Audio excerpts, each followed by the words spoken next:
Right. Running late already. Who's chairing this meeting? Right. Good evening, everyone. It's so nice to see so many people. Welcome to our September meeting. First thing I want to say is there's fire safety protocol. If there is a fire, please leave out the door behind you, behind me. We do not expect a drill, so if the alarm goes off, really do leave. What else do I have to say? There's a recording protocol. Would anyone like to record the meeting? Record it? No? I'm recording the meeting in a personal capacity. Great, record it. Yeah, it is recording. Turn the volume up a bit. Yeah, it's turn the volume up a bit. Yeah. Turn the volume up a little bit. Yeah. So so I'm recording it. If you don't wish something you say to be broadcast on our YouTube channel or my YouTube channel, let me know and I'll edit it out. But I'm recording it just so you know. After that, we're on to welcome. We don't have a chaplain today, do we?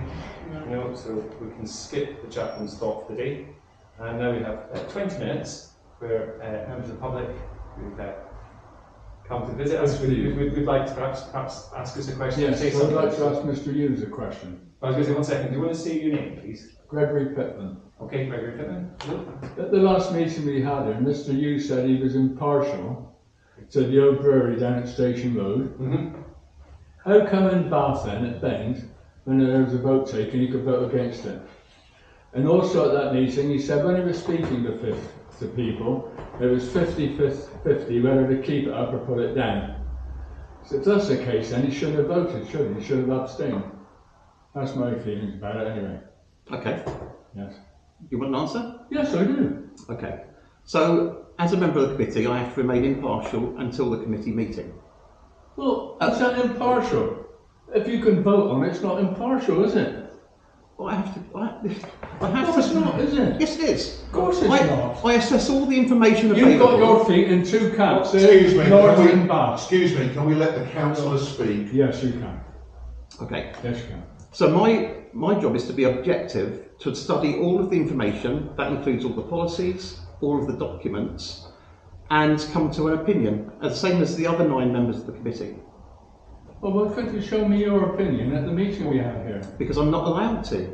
What we'd say, guys, is it's well, you have to get out clause, Michael. The risk of kind of a bit of a killjoy. This is actually this is a Baines matter. That's what I feel. So I totally get it. But this is a Baines matter, so yeah, by all means do take it up.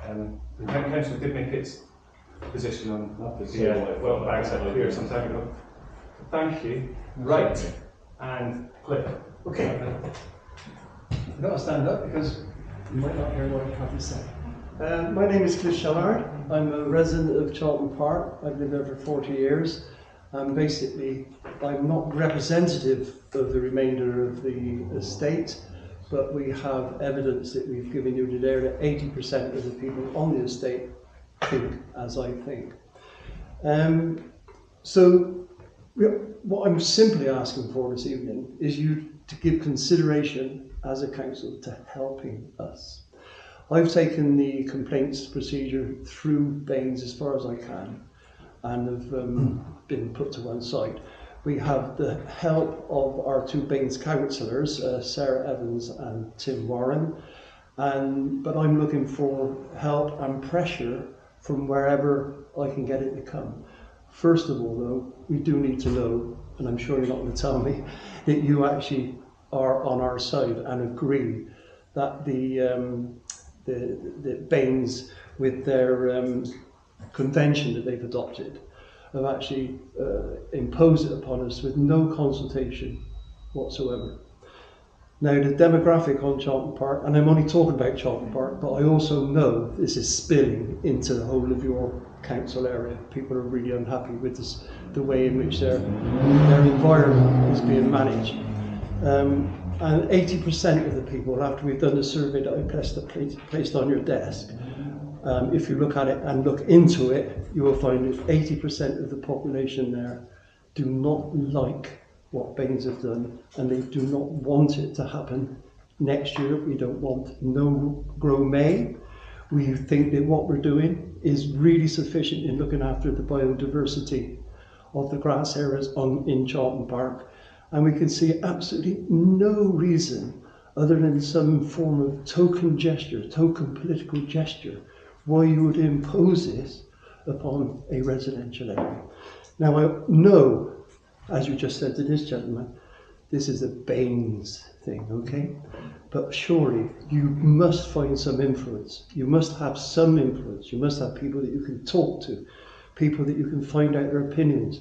I mean, this is being driven by the officers, and probably initially started by the political side, but the officers in Baines, and they're totally, absolutely intransigent, and they don't show any sign of moving in the direction of what, of course, we see is common sense. Okay. I'm not sure I understand could you explain roughly what the issue is? Because I'm not sure I'm not familiar with the problem. You're not familiar with the problem. Well, did you know an agenda? No, it wasn't on there, was it? No. The agenda is about open spaces. Yeah.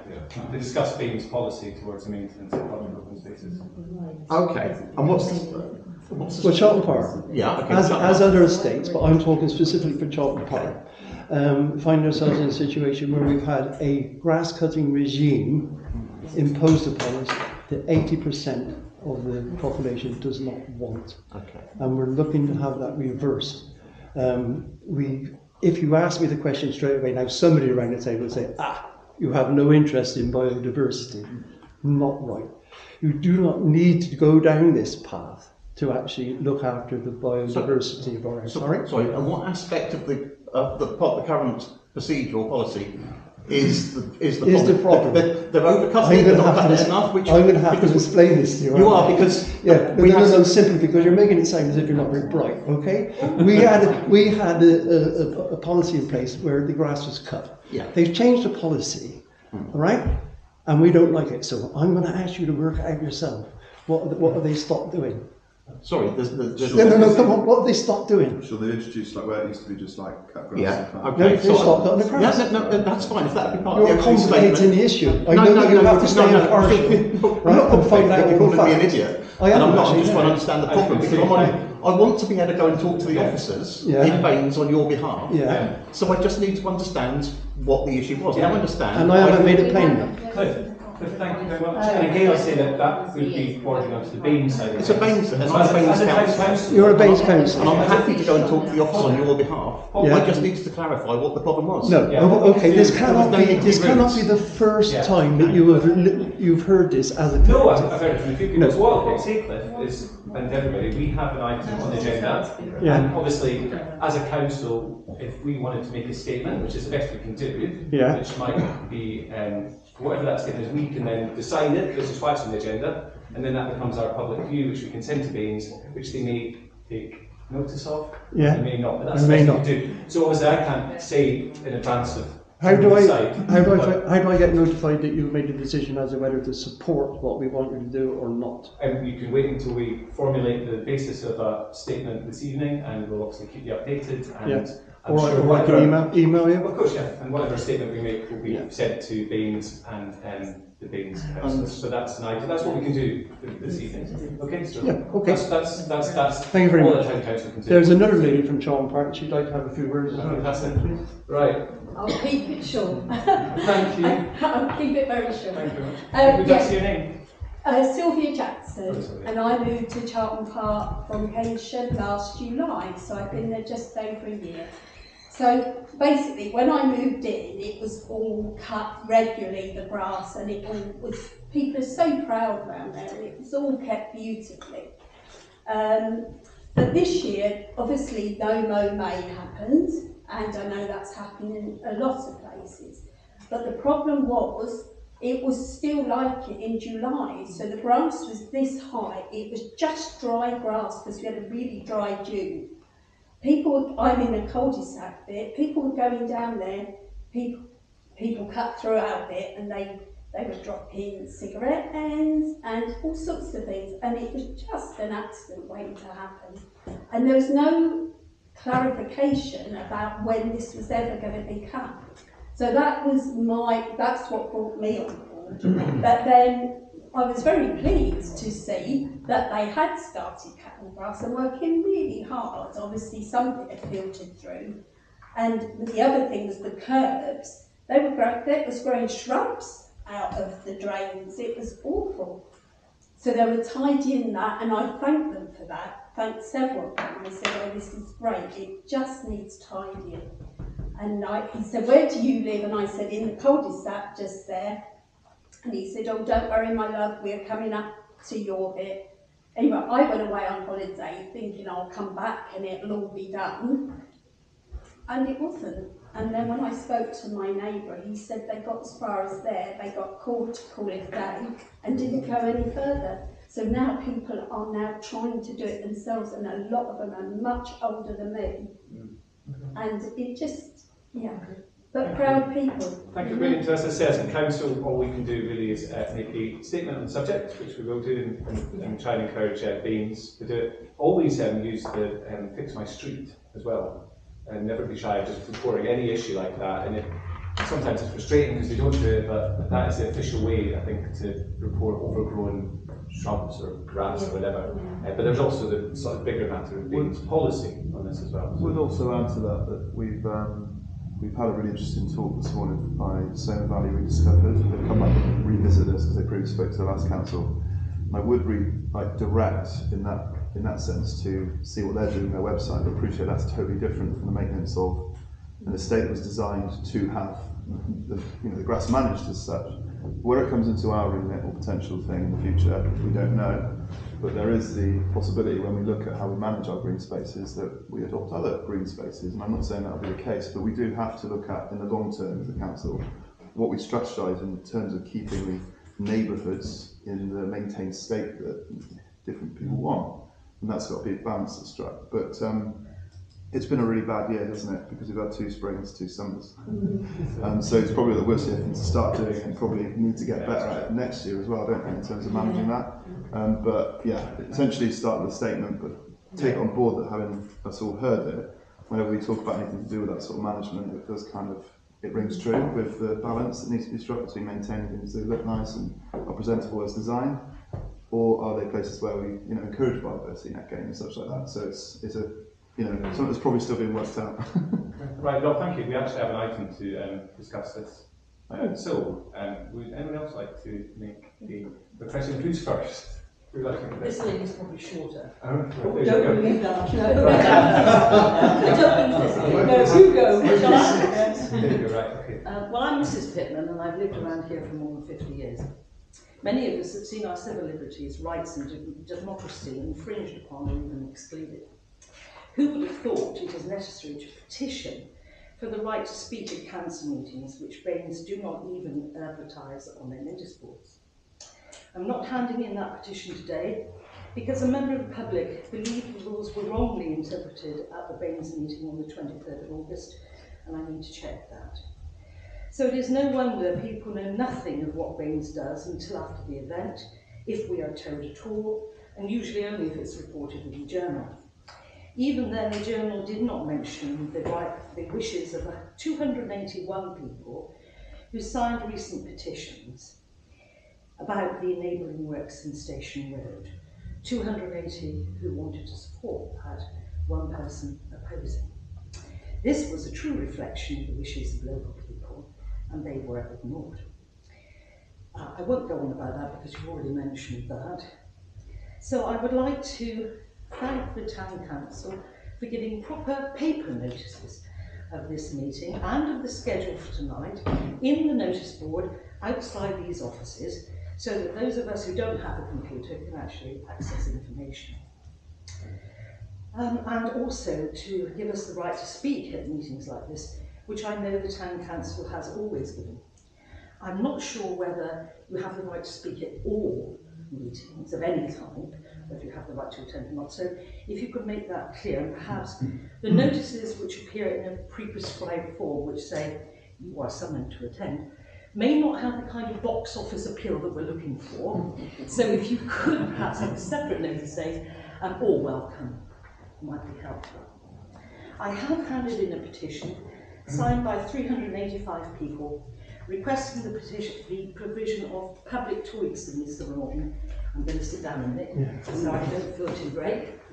Public toilets in Mr. Norton close to the High Street, suitable for all users, and I will continue to petition. Apparently a previous petition of some 900 signatures was defeated by someone deciding that Wetherspoons are public toilets.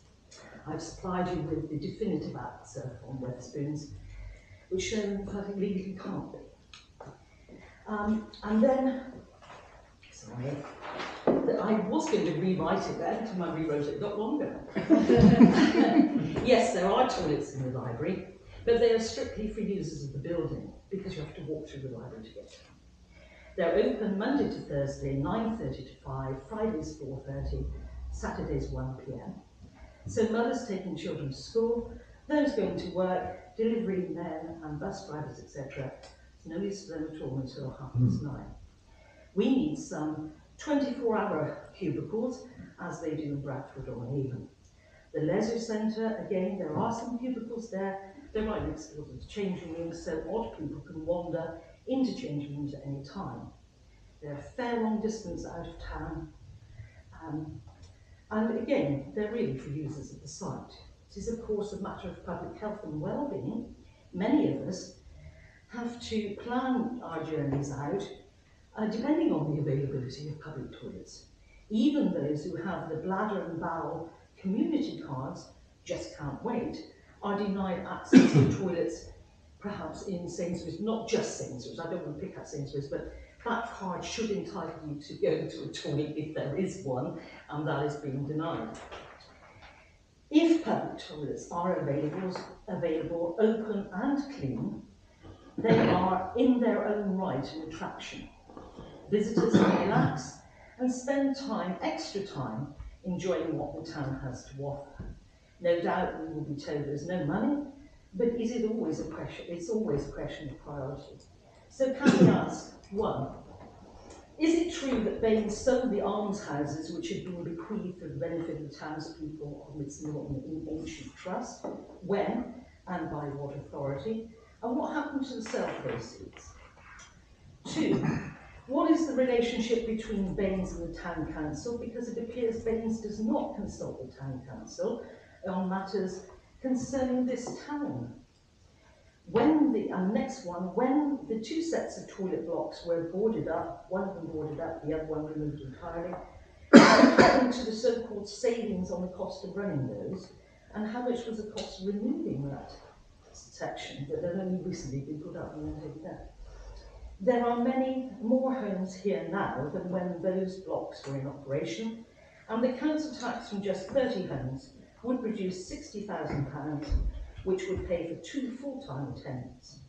Technology has improved, so cameras can be fitted in the washroom areas, so anyone caught vandalising can be punished, and I suggest by cleaning the toilets until the debt is paid. Sure. We also have community wardens who could include those premises in their inspection routes. Is it true that we pay a higher rate of council tax here than in Bath? Why is that? And what proportion of the council tax comes back to Mid Southern Water? Many may say the cost of refurbishing the town hall could have been better spent, but I was at the meeting when a grant for that purpose was offered, and the town council did make it clear and made plans available and have gone through open and clear consultation. I believe I'm right in saying that the grant for the refurbishment was for that purpose and could not be used for other purposes. The other one I've written here is the town hall actually a mosque? How did that happen? Is it true that people have been asked to remove their shoes when using facilities there in the past? And then, of course, we can you wrap up a little bit, please? Yes, I will. On the last Thank you very page, much. luckily. Thank you very much. Yeah, no problem. So people will say, where would you want these public toilets? Well, clearly we could really do with them in the high street. There is a triangle of grass just the other side of here that's got trees on it. I don't know what property the council owns, but there must be a space somewhere. There's a container in Portsmouth South Road car park, RJ King, big container thing. It measures approximately 8 foot by 20 foot. I'm not saying that that's the best place, but it doesn't take up that much of the car park. And unfortunately, the car park is on a slight incline, which would be difficult for people pushing their apparatus. But even that would be better than that. Thank you very much. Thank you very much indeed for coming in there. We do have an item to discuss this as well. Okay, Cliff. Thank you very much. Can I answer a question about the arms houses? No. Why not? I would thoroughly recommend you get in touch afterwards with that, because we're at 21 minutes past. Mike, because it's like 20 minutes of public question time, there's a lot in that we need to take. You should definitely correspond. So I think we need what you say about it, but because it's 20 minutes, it's difficult. Well, yeah, so we've got. It's definitely needed because there's a lot in that to answer. Yes, we need to go back over it and comprehensively. Definitely want to write in with a question. But it's an answer that I was giving the lady there, I got from Baines. No, it's the arms houses were given they were donated to the town by William Beach in circa 1852. They were donated with a plaque for a perpetuity and not to be sold on. And I was spoken to the Arms House Association and the Charities Commission. Yeah. I don't want to the thing was, it came out that it was too expensive to find it. Yeah, thank you. I don't want to stray into non-council business. We still have a question. We still have a person here who's going to ask some questions. If we could turn to you now, please. Thank you. Well, I'm very conscious that you've obviously run out of public time. We can make so this sort of leads me, I'm going to change my total question. Sorry, I can't could we have a little bit? Could we have a little bit of respect? We have one more person to speak. Is that okay? Sorry, I can hear. Thank you. Don't feel you need to rush. We can make time. Well, as I say, I'm conscious this is a council meeting and the public time is very limited. And I think you'll gather from the strength of feeling here tonight, we've all got a lot of questions, we've all got a lot of concerns and a lot of anxieties. So I will lead into one of my points tonight, which was, have the councillors thought about having surgeries? This is not an area that we can actually sit down and discuss all our problems and fully get an answer to. I will come back to you straight away on that. So, yes, in fact, twice the town council has operated surgeries. The first time was a disaster, and nobody came, and they petered out. And the second time, unsurprisingly, was exactly the same as the first time. So, what we do instead now is every month the town council has a stall at the farmers market. We're there all for 4 hours on a Saturday morning, and anyone is willing to come. It's been written in the news and the press, and it's mentioned in the website. If I could just jump in there. Yeah, of course. By chance, I happened to be there and seen that the town council had it. I don't know how many other people here would realise that that could have been a forum. It needs to be advertised that councillors are available at a forum, at the council, at the farmers market, so that they can air their anxieties and questions. Absolutely. I mean, believe me, I've tried my very best to make it as wide, as many people know as possible. Now that you know, hopefully you can go and tell everybody. We love people coming. We love people coming to visit us. It has been on the town council website. It's been in the journal several times. It's been in the news several times. It's been in MSN Live several times. It was actually just in W's before the last farmers market, because I put a little picture. It's come up in from council meetings. So, I'm sorry that you hadn't heard about it, but now that you have, please do come and visit us, because you're right, it's a much better opportunity to actually discuss things rather than this very condensed question and answer. Well, that's right, because I need to lead in, I'm going to say this gentleman's obviously excessively upset about Walton Bag. We all are. Please believe me, we all are. But we can't sit here tonight and give all our opinions. Until 1 o'clock. Until 1 o'clock, yes. Now, quickly. Madam, first of all, absolutely everything Gordon said, and it would be lovely to speak to everyone on Saturday. We really do enjoy it. My question for you actually is, what's your name? Wendy Gregory, sorry. I thought you'd remember. I remember your face. Just a tiny thing. Could you please put a notice about the table in the farm in the notice board? Yes. So those of us without computers can find out. Absolutely. Do you know one thing? I don't know if you've got a copy of the agenda, but it's got the mayor's announcements, which is full of pictures of me being a mayor. It's on the notice board. There's lots of pictures of me at the farmers market, and I might print those out so people can enjoy what I've been up to. But again, it would be nice to have a mix, because you won't all have the same viewpoint. I'm going to say the journal report to me did not correctly talk about the whole of that meeting. Okay. It put in what it wanted to put in. I think it's inflamed a huge amount of people around here. because they didn't know it was only a partial plan. It made it seem as if it was going to be totally demolished, which is not the case. So we're all inflamed, we're incensed about it. We need to be able to talk to our councillors to let them know the strength of our feelings on this. I feel it's the other thing as well, we've done it a few times now, is we've strayed, and it's easy to do it, and we strayed from Bain's business to town council business. And as a town council, all we can really do is manage our own public spaces, which we do, and we even cut the grass, and make statements that are on Bain's policy, but we can't really change things. So, but thank you for raising these things with us, and we have got items to discuss these things. And I would just point out, Gordon, that on the 18th we've got a planning committee meeting, and on that agenda will be a discussion about the Welton Brewery decision by committee. Yeah. And that one will have more time for anyone to ask questions and explore what happened and what the decision was and what's likely to happen in the future. So that will be a full debate as long as people want it to last. Again, can you put a notice in the notice board, please, about that, so those of us without convenience know what's going on? It should be on the agenda when it's published, but yeah, that's what I don't want to look, I can't use computers very well. Oh no, but could you, And a lot of people are blind, where do we etc. publish our agendas then? I thought they were published in public.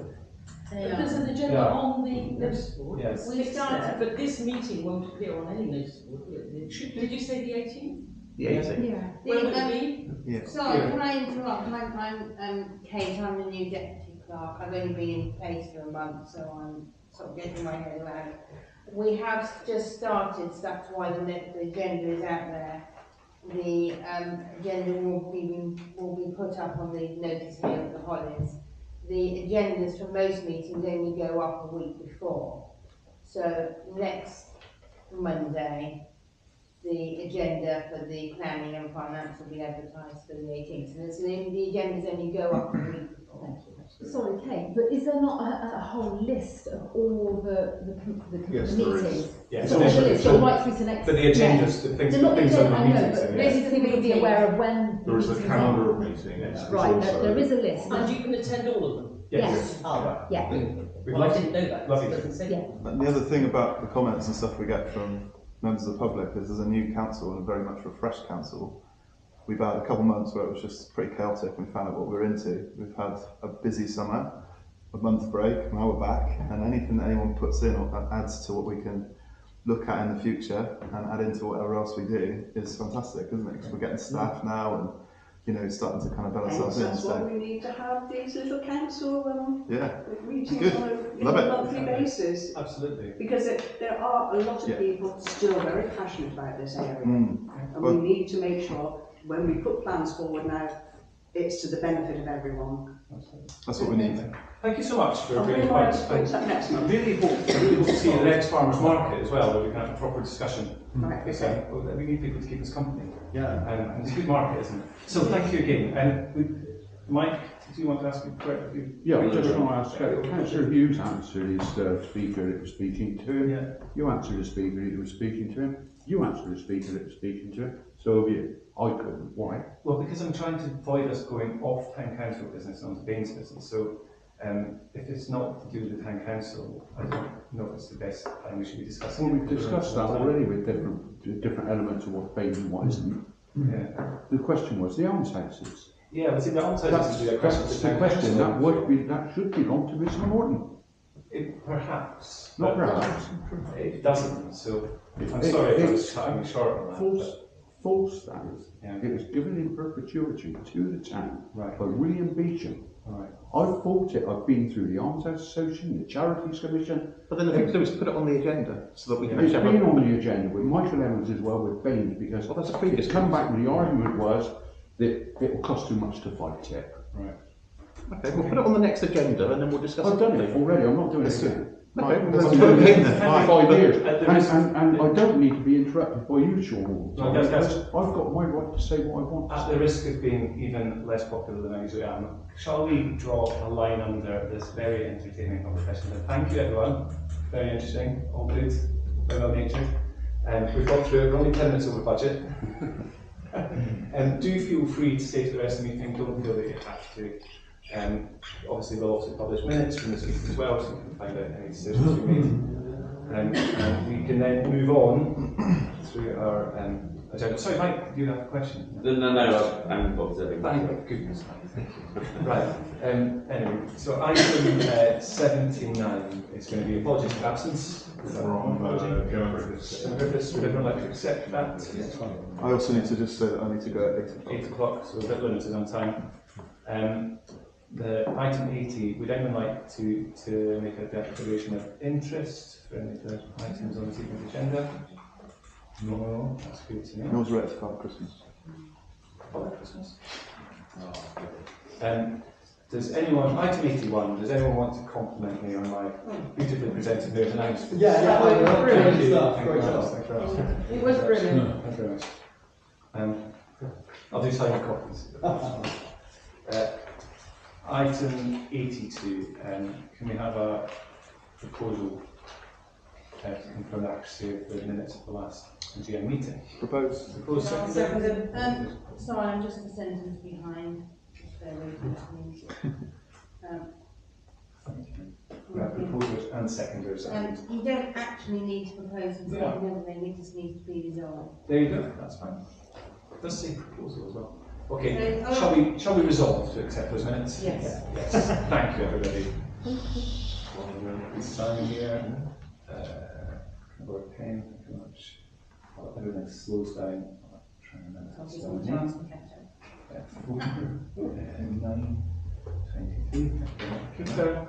9:23.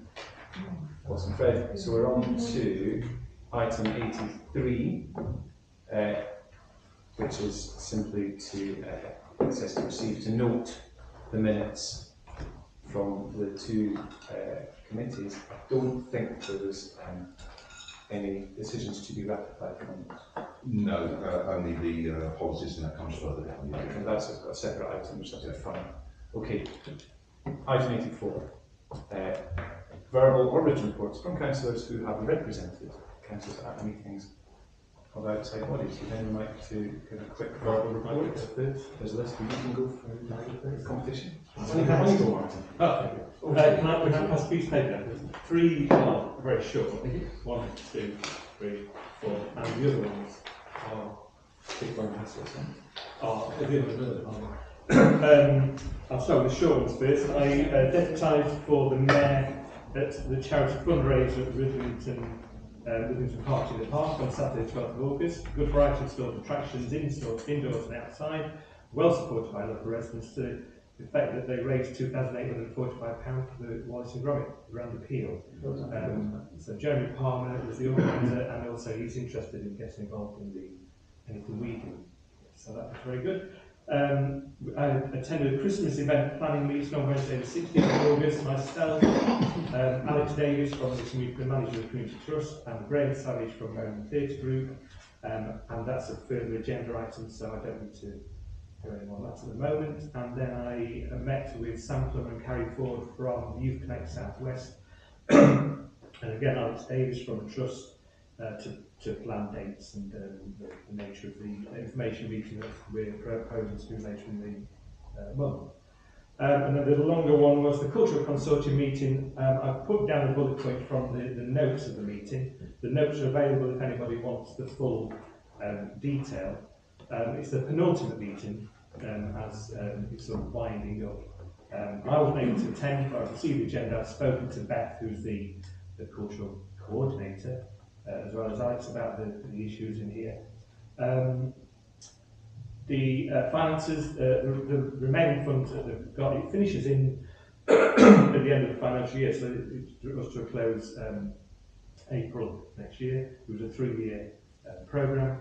The remaining funds are all allocated to coming events, which are down here on the project update. So Beth is going on maternity leave in October. So the last meeting will be in October. Alex and Dave Gossett are going to take over in the meantime. There's no one in the place. There will be events that are planned will take place. The projects they discuss markets, engagement from the summer events and weekend markets progress. So there's going to be involvement with the Christmas event, and then the wassail. I've had a market. There's a market at the Heritage Open Day, which is coming up as well in a week or so. But the development markets, because this is all part of the heritage action zone thing as well. So extending the markets on a Saturday and other times during the month is sort of the plans in progress. So that will be developing.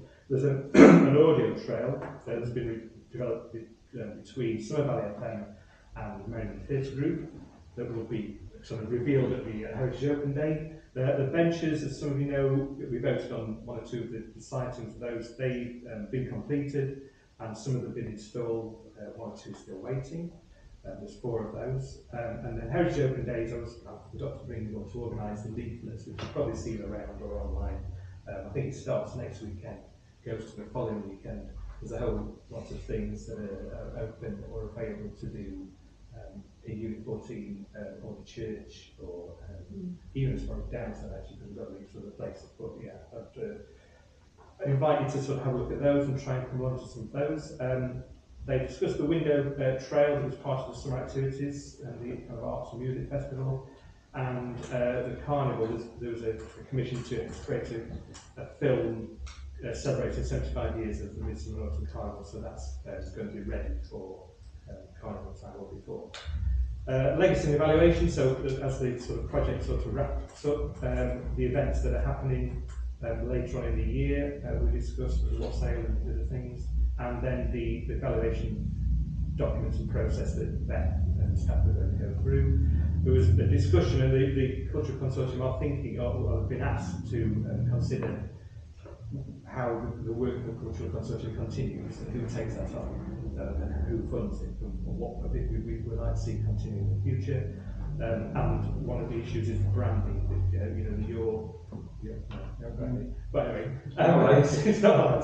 But where that goes, does that become part of the town council branding? So we need to discuss that as well. It's certainly a future agenda item, I think. Yeah. Shop fronts. So the HASAS updates on the shop fronts are going ahead with 9 business owners, and that's it. So if you want more information, more detail, you can see. Thanks, Mark. Outside bodies, who else wants to quickly? Can I just mention, because they're listed on the agenda, the CAP we had to postpone because the police officers involved were all on holiday. So we're hoping to reschedule that for the middle of September, probably around the 20th, but I'll confirm that to everyone once I've got a date for the police. Okay. The High Street Working Group's first meeting will be on the 12th of this month.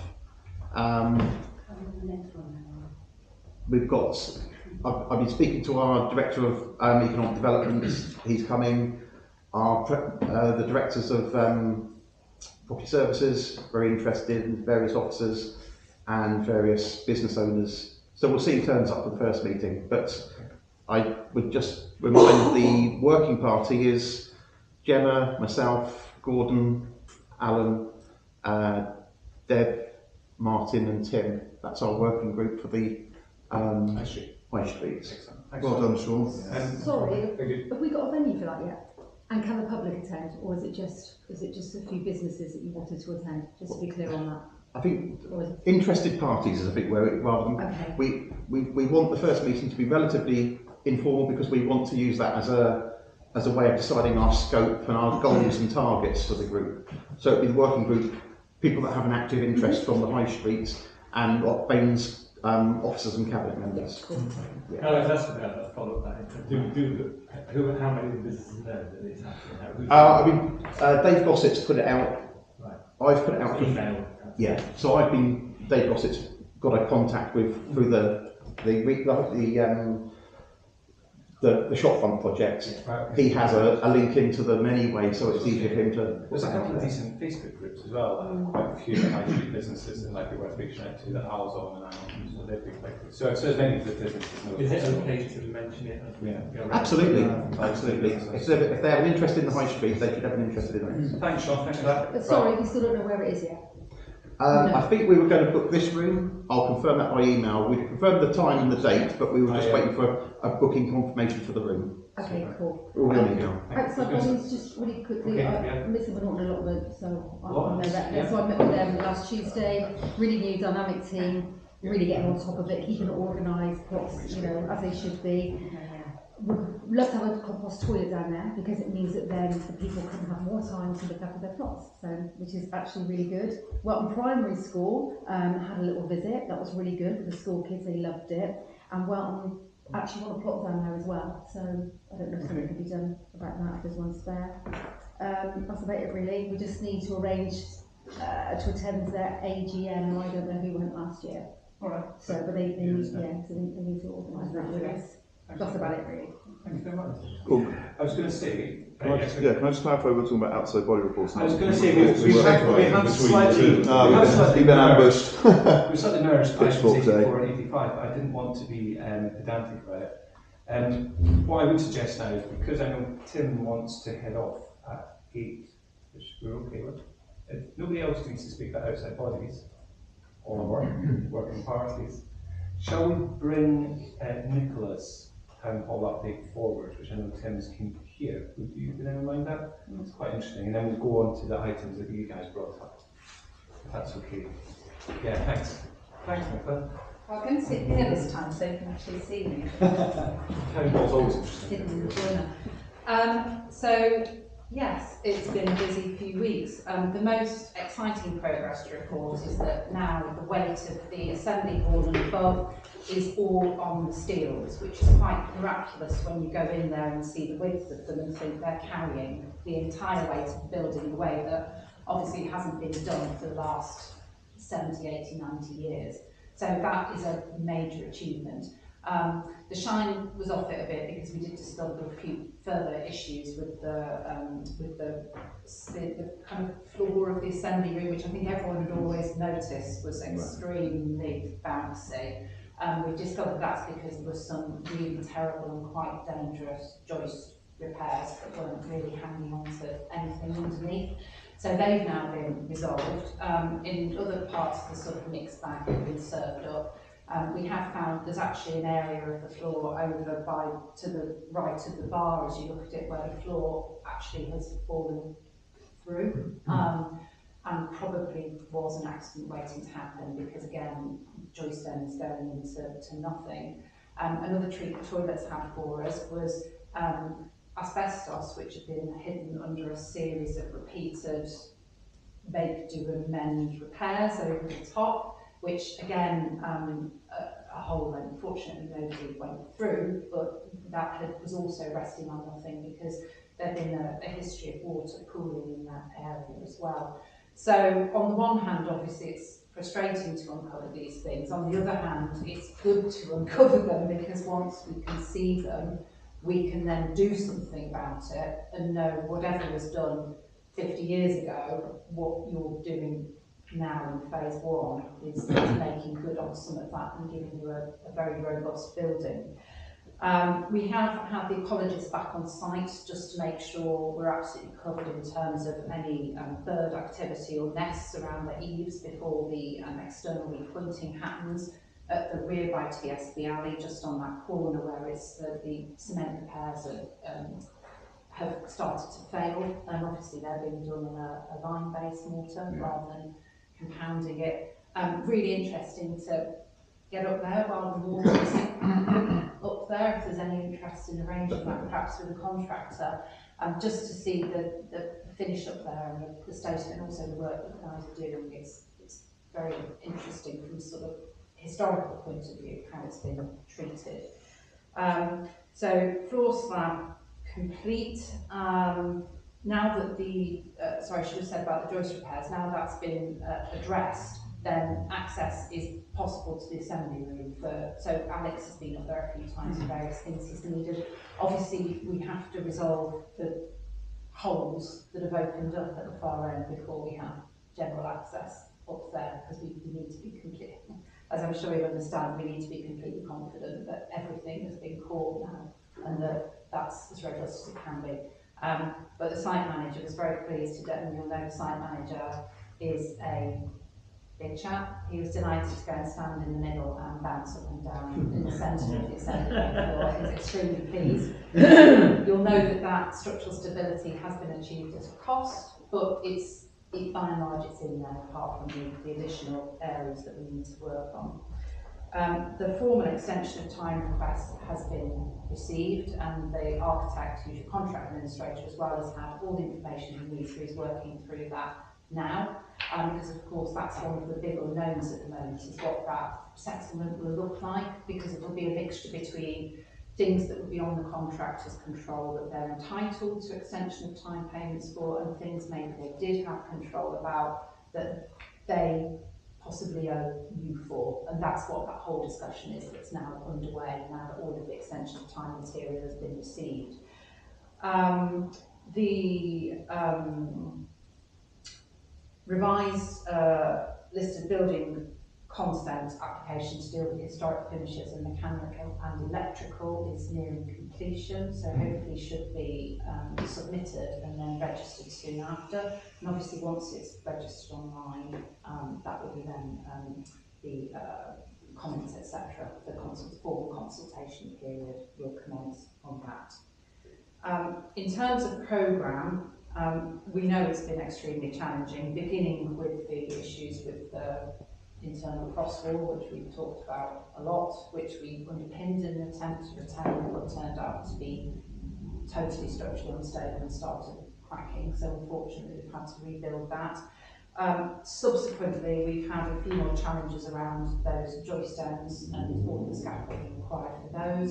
So at the moment, along with the extension of time request, we should have a final fixed agreed date for completion, which we're still hoping is going to be autumn with the help of some weekend working, but until that's been formally agreed, I don't have a date. But I think us, the contractor, everyone is keen to... In time for Christmas? Before December, yeah. Oh, I hope before, but you know, it almost feels like, you know, that every kind of textbook challenge you could have had in a building which had been that knocked about has sort of arisen, and the discovery of the asbestos it's really frustrating because of the encapsulation, because without ripping it open you couldn't have found it. Sorry, but Sean did say in the meeting we had a couple of months ago that there wouldn't be any more surprises because it had all been ripped back as far as they could. I think we've learned our lesson on that. We still haven't opened up the toilets, and that's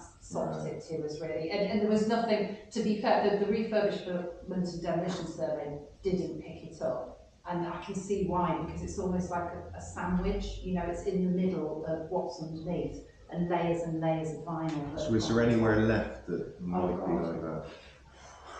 Well, it will not surprise you to hear, we did some sampling on the roof as well, roof tiles and the cement used on the roof.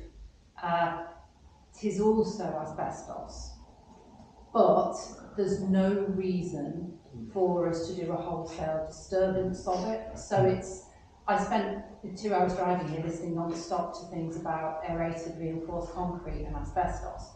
And I think with like in the dream world, would you take that entire roof off if you had nothing else to spend money on and get rid of all the asbestos? Yes. Just have a survey and then any use of it in the future is taken into account. Exactly, so it goes into your management survey. So, can I just ask a little question on the timing that you mentioned, which was just how do I correlate that alongside the island work that's happening? That's a really good question. I'm trying to remember the last programme. Does anyone know? It's a bit delayed, isn't it? It's meant to be. Yeah, so the subsequently things in the... Because I know originally there was the anticipation that would be starting. Can we start planning tenuous events? Not as yet, I think. Give me a bit longer on the extension of time, and once that's been wrapped up, I think there'll be something much more sturdy to go on. I mean, the fact that obviously the major thing we were always waiting for was the assembly room, the steels to be in. So clearly that's really, really good news, but it was only good news until then the other 2 holes opened up by the bar and in the toilets. But I think once we've got that extension of time agreed, Yeah. I think we'll be on much. Okay, sorry, I misunderstood that wasn't agreed. That's fine, cool. Because I'll be honest, I'm forever an optimist, but I cannot see this being open in. let's see what happens. Challenge accepted. I can't. It's a really, it is difficult. I mean, knowing that the most difficult and intrusive work has been done is the thing on its side, and obviously the steels is absolute critical path. Imagine So going in there at Christmas to buy just your final We'd love to. decorations. You know, Just love little to, things, but but I just. Will the downstairs loo be open again when the hall's reopened? when the what? Will Sorry? the downstairs toilet be open again, the public toilet? Will Yeah. that be open to the public again as soon as You will have a lovely accessible toilet, and that can be opened as per whatever. Staffing, effectively. Yeah, Yeah, that's good to know. it'll be, you'll have that facility there, and it will be a really nice. So we're kind of hoping that'll be this autumn then. I would it might be the back end of it, but let me, what I'm really wary of is saying, yes, it'll be open on this day, and then. We're not going to put it on the website just yet, but we'll get open. I think that the will to get the work done and chuck resource at it, because, we've had enough challenges to deal with, and I think we really just want to be. Just one thing though, I think because the new planning consent for the listed building hasn't gone in yet. I thought that took 8 weeks anyway, possibly to get approved. So it's not gone in yet. Then eight weeks for approval. And then you can do the work. Yeah, the work in it isn't sort of desperately tight, as it's not holding up anything now, so they can get on with everything other than that now. So, but it's still September, October. It pushes out into November. It's highly likely. Yeah, I don't think they can program that away. But in terms of the exact date, whether it's earlier or end of the month, I think once we've got the extension of time wrapped up in a proper considered programme, then that's when we'll have something less vague to work for from the contractor. But I've got no doubt that the contractor isn't going to chuck a lot of effort into it, because for themselves as well, I think they'd really like to wrap up the work there. Would the one space be ready now? Would the upstairs be ready sooner, and then the downstairs waiting for? So Completion date means completion. The contract is, Yeah, they're going to be looking at it, and they're going to be saying, "Oh, this is an old contract. We've got to finish this. It costs us more than it will cost to extend it." And They were always interested and open to the idea of a partial handover, because back months ago that was what we were hoping to do. So I think it may be because of the stage right now they're like, no, just let us get down. For us thinking about like Christmas, we're thinking about November, which is really a question of time. But we've got one usable space. We want rather than two, Let's let them work. No, we want both, but yeah. I suspect they'll probably feeling just leave us in peace and quiet to finish it, but we can always ask the question, because they've always been really collaborative, and they'll give us an honest answer, but they won't sort of be surprised or take the huff if we ask, because if you don't ask, you don't get.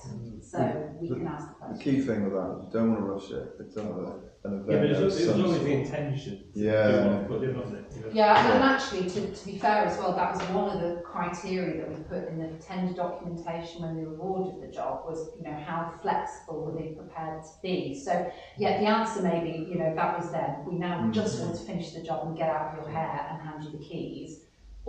But I just think with this we can ask, because I think they'll give us an honest answer, and if they can't, or it's going to delay things further, they will tell us. If nothing else, it's a prompt to say we want it. Yes, which it's not going to do any harm to have another prompt to say we want it, and there's the specific reasons for that. Yeah.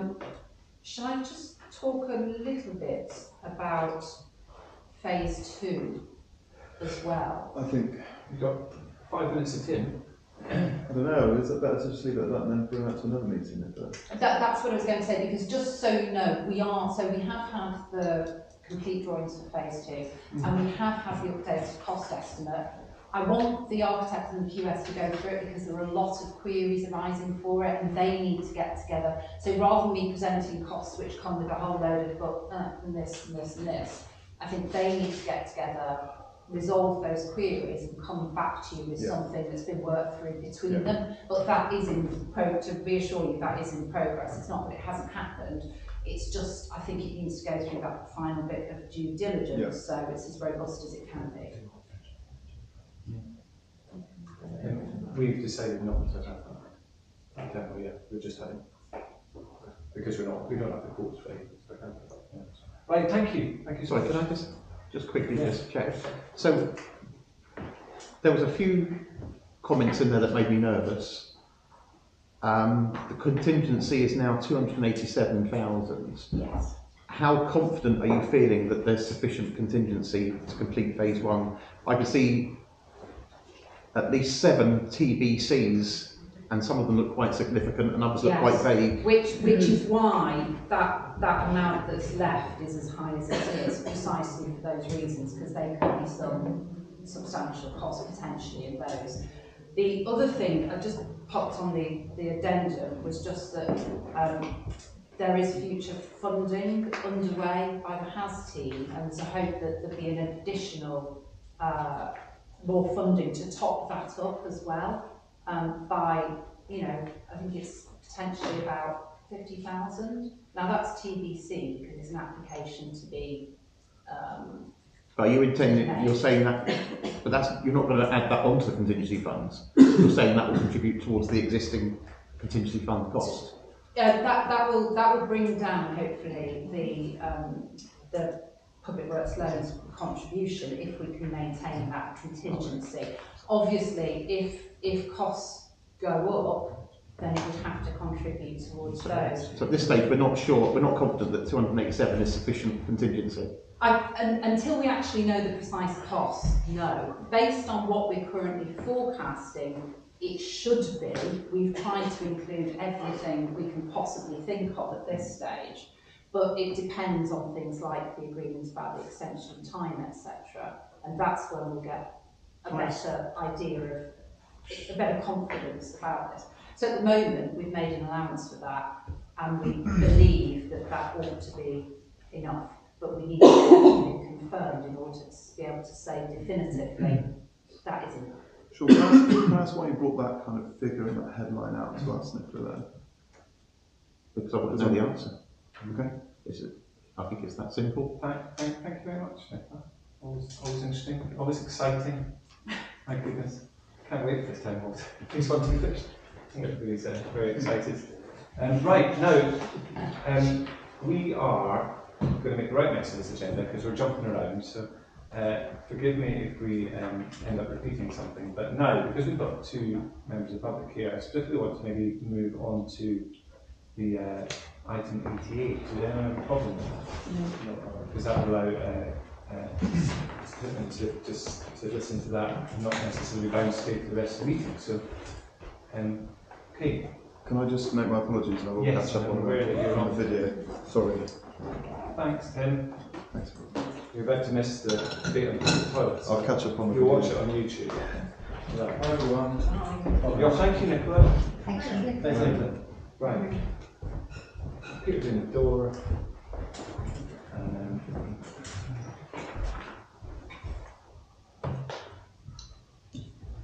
should we wait for Peter to come back? Well, it's me telling you, carry on. I'm doing a minute. Oh, no, it's like that. Peter's old news, we've got Kate now. Right, so item 88, public toilets. Now, I think this was actually asked on the agenda by Dan. Is that right? So, I learned from the last time, shall I give you a full 5 minutes to see why you put this on the agenda? Okay, well really it was my, I mean to be honest, from a personal point of view, I've always thought that a town of this size should have accessible public toilets open all the time for everyone, and ideally not charging people for it. I don't really like that you have to charge people to put in their 20p to use the loo, but however I appreciate that maintenance, the cost of maintenance has to be covered from somewhere, but on principle I personally have thought that we should have them. However, it was my chatting with Elaine Pittman there when she was doing her petitions, and that was one of them, wasn't it? So we had a chat about that, and that brought up the whole Wetherspoons issue. So I went in and saw the manager and asked the question. Mrs. Pittman's done that as well, and clearly it's come back that they're not actually strictly public toilets in Wetherspoons, and you've got the problem of kids under the age of 16 not being able to use them independently because they're not allowed in without an adult at any time. between 9 and after 9 it's only 18-year-olds. Yeah. But before 9, children have to be accompanied. They do. Especially separate ages, if you like. But a 13-year-old girl paying beggars because she's not allowed to use it. So obviously, so that kind of brought up that aspect of it. So it's always been very contentious. Many people have said Lytham and Norton should have public toilets, and I do agree that a town with public toilets is a bit more attractive for potentially visitors coming in to know whether there is definitely a designated block of loos to use. Appreciate that, they cost a lot of money. I tentatively had a chat with a builder friend of mine, and don't hold me to this, but kind of £120,000 was chucked out for a small block for, the cost. I don't know, that needs to be investigated. And then I think even you said, Gordon, obviously the maintaining of it, potential vandalism, we need to take that into account, and where the money's going to come from. I think Martin agrees that it kind of should go to public consultation to see if it's desired by the residents, and if so, it might mean the precept is increased, maybe for 1 year to actually pay for the capital cost, so the precept goes up and extra money goes specifically for public toilets, but then you've still got to look at how it's going to be funded. It's just a question to be asked, really. If it's not feasible, then well, it has to be accepted. But that's it, really. Yeah, lots of people ask, so it needs to be addressed. Incidentally, this is my third term on the council, so it's a subject that comes up for most councils. So it's interesting to hear more viewpoints. Now, would anybody else like to shove their comments in on this subject, kind of briefly, because we don't really have anything to resolve. No, exactly. I'd like to say, just following on with that, I think you yourself brought up the Witherspoons, the library, and the sports centre. Obviously, if the town hall was up and running, those toilets, but it wouldn't be open all the time. But all three of those are limited to times. Witherspoons is obviously age groups as well. So really, I personally think you could discount all three of them, couldn't you? Yeah. Sean? Well, I absolutely. I mean, we do need toilets. It's the most requested thing from the public that I've ever heard in Lytham and Norton, whether it's Baines or Town Council. It's constantly being kicked down the road, this can. I mean, the last time it was discussed at Council was December 21, and the resolution was members resolved to put the proposal for public toilets on hold. And it's just constantly being kicked down the roads, but the public genuinely want it. It's not just, it's not a luxury item. For a lot of people, it's the difference between feeling comfortable coming to our town or not. I've opened the club up before several occasions to let people come in and use the toilets. But it shouldn't be that difficult to find a public toilet. A lot of people feel more secure. So we have to find a way to do it, but we need to establish the actual costs. Financing it, as we've seen with town halls and parks, and financing is a second stage. The first stage is to actually pinpoint exactly where they can go and what they're going to cost and how we make them suitable and vandal proof, etc. Once we've got a figure, then we can go and generate some income, but we need to get a figure. Right. Got some more points coming in. Yeah, I agree. We've got some idea about the strength of feeling, and that it's a constant question that comes up about public toilets and needing more of them. And I think we should at least be investigating and finding out how much they would cost, and where they would go, and what other towns have done, how they worked around it. There are some that were mentioned, that some in Wales. How do they fund those? The ones in Frome, how are those funded, and who's responsible for them? When I think going to Bath, I can't Bath, the toilets I think are in Bath, there aren't separate public toilets anywhere. There's toilets in Southgate that are part of the shopping complex. There's toilets in, so when I go, there's toilets in the various shops or cafes, or it's the council run buildings like the Victoria Gallery. There aren't any separate toilets I can think of.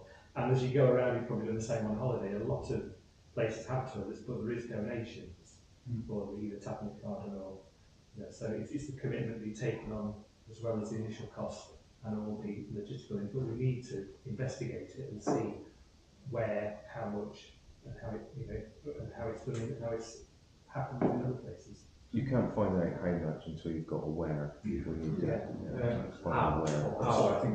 Sorry. There actually are individual toilets in Bath. If you come from the centre out towards Manor Street car park, there are individual ones there that have recently been refurbed actually. So very quickly, I completely agree with what everybody said. I think we all agree on we definitely need toilets. And I think before I became a councillor, it was one of those things that I thought that was council.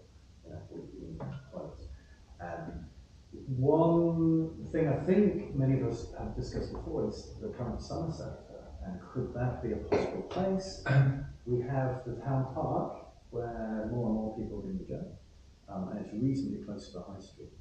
Is that a possible location for public toilets? I don't think it's close enough to the high street, if I'm completely honest. That's quite a trek to the centre from the high street. There are a few locations that would be suitable, but would require some negotiation with Baines.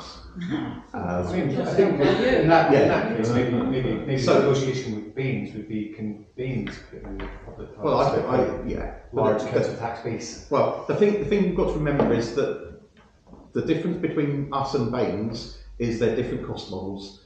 We have a precept, Bath doesn't have a precept. So the funding mechanisms in Bath are different to the funding mechanisms in places like us or Radstock, where we have a precept. So yeah, they do have more toilets in Bath and even in the suburb areas, but it's funded differently.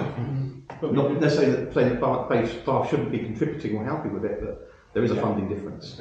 We did have toilets. Yeah, but that's that came under once that agreement was signed with Dragonfly, then Dragonfly took control of that entire area, including the toilet block. Yeah. So if we wanted to do anything with that, we would effectively then have to try and sublet the toilets from Dragonfly because they're the leaseholders. So at one point we were actually offered that facility there. That's right.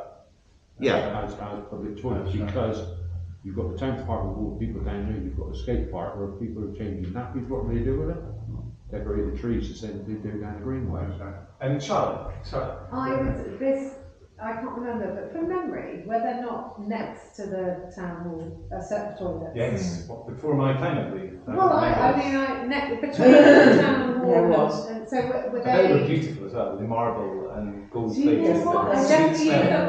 Yeah, they weren't sweet smelling, but they were a facility. But so is that part of the town hall that's been taken? Well, no, the thing is that was closed, and then they introduced the toilet on the ground floor, and that was the town council's contribution of public toilet. I think that's what happened. That was the two business hours.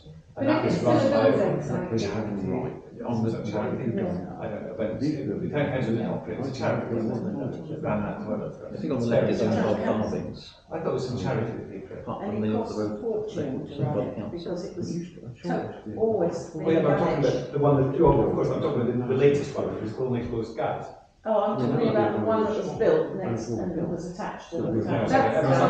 So is that building is now totally gone? That's gone, totally, yes. Where has that gone?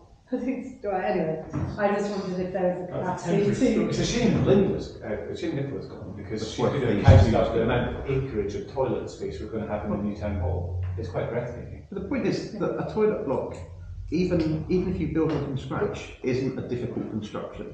It's not a site, it's not a space. It doesn't take up a huge amount of space to build a toilet block. There are certain technicalities with plumbing and power, etc. But you know, we have a South Road car park where, you know, unfortunately our council Baines get too obsessed with putting in cycle containers that will just hold free bikes, when really the focus needs to be about supporting more of the high street than just free cyclists. So, and maybe that's a discussion to have with WECA as part of their plans. If they're going to improve bus services and bus stops and all of those access issues, public toilets are an access issue, the same as having somewhere to park your bike or park your car. I mean, my company's worth, if everyone else is spoken. I mean, it's interesting because this subject does come up again and again, and it's amazing the number of people that didn't know that there are toilets in the Hollies. I mean, that's the most obvious one. They're open all through the week, they're clean, they're accessible. It probably could do with a better sign. We do have a sign on the high street actually pointing to it, but when you get to the library, there's nothing on the library to actually say these are toilets. So when we run the market stall on Saturdays and people say, where are the toilets? You say, they're there. And they go, that's handy, right next to the market. And I think one thing the council could do, which is quite a simple move, would be to ask Baines to open the library on a Saturday afternoon. So the one stop in Kingsham, which provides a public toilet facility, is open all day Saturday. Ours shuts at 1 o'clock. I think you'll struggle. I think that's the thing we should ask for it, because they open it. We can ask, but I've been fighting. I've fought them to stop the £100,000 cuts on the library, which we managed to reverse. But it is. I mean, the point is that library in the Hollies library is actually the toilet there is pretty handy, isn't it? It's accessible. It's near the car parking. It's on the high street, so it ticks so many boxes. Do you not think that we should have a 24-hour service there, a toilet that should be accessible for 24 hours? I don't believe the old toilet block, which is by the leisure centre, was ever 24 hour. I believe it used to shut at 5 in the evenings. The one? No. The one by the leisure centre, yeah. Not when it first opened. It was open all the time, yeah. I mean, I don't know. Then they put gates on. I'd be surprised if a 24-hour toilet block was easy to keep. But the cameras, CCTV cameras would suggest. I mean, how many people need to go to the toilet at 2 or 3 in the morning? When they leave Sean's flat. They can use Sean's toilet. I'd rather they did that. I would suggest, first thing first is we need to decide some let's say first things first. There is obviously the option of building a block, which is I would just say some more pragmatic things or practical things, I think, which might solve the solution, solve the problems at hand. Are, for instance, the library being open more. That's a simple one. It might not happen. Maybe we take a contribution from us to have that library open, which is also a civic centre and it's got a good toilet in it.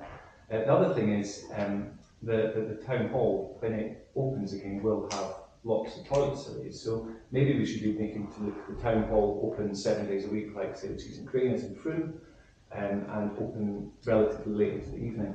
And obviously that'll be up to the community trust. But it's exactly the same with the Summer Centre. The Summer Centre has pretty decent toilets down by the town park.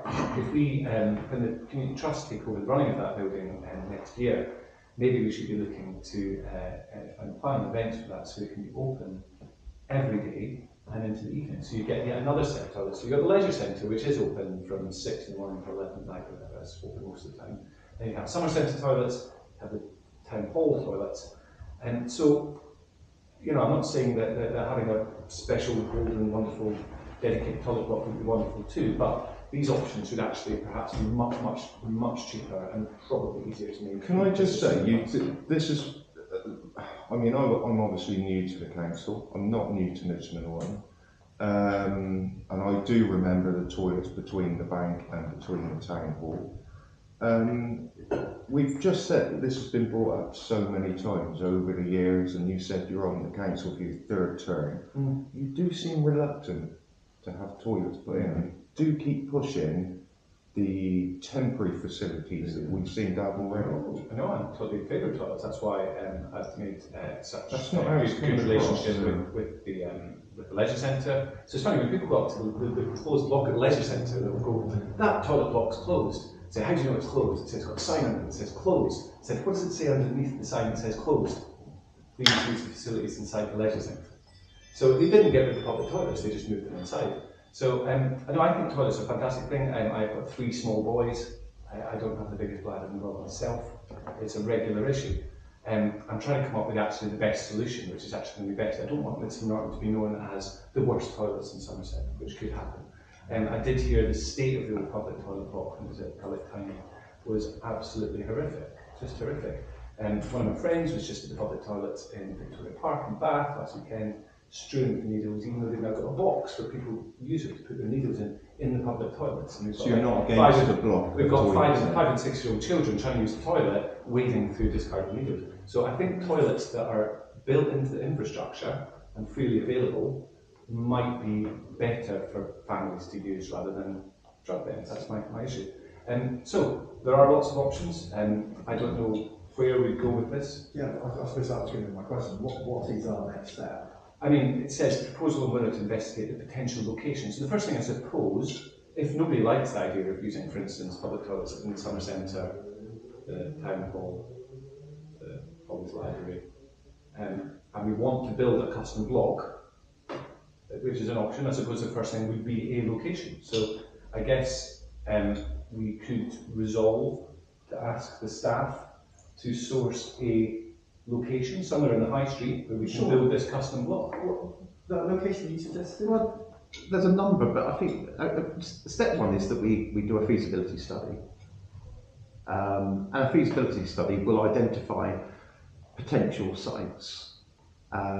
We could sit here and guess that we could probably put one there or build on the South Road or put an extra door in the town hall. I mean, but we need a feasibility study to start with, which will identify sites and the potential cost of doing it. And the town hall isn't going to be our public toilet facility then?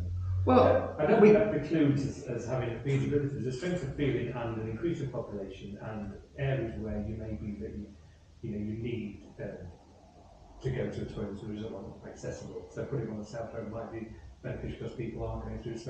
I don't think we should shut down the argument. I think feasibility, we should, as part of this item, I think we should identify, like you have, so that there's a wider awareness in the community of what the current existing provision is or will be onto town. So all those things, but also that doesn't stop us having a feasibility study on a toilet, a dedicated toilet block. And I think there's such strength that that's what we should propose should be to. The proposal that you make is as a short term, because we can't put in a public toilet tomorrow. So your suggestion that we raise awareness of all the public toilets available in the town is a good starting point, without a doubt.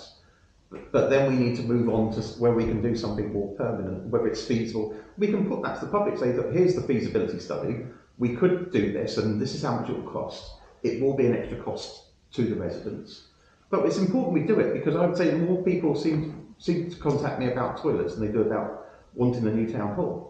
And I would say it's at that level. And you're saying there will be toilets in the town. Do you know what? Well, let's say it's actually a really productive argument. I think what might be the thing to do then is this feasibility study, which does sound like a good thing. We're going to have to probably ask the staff to do that. It sounds like it's going to feed into the town's strategy, which will overlap the high street strategy.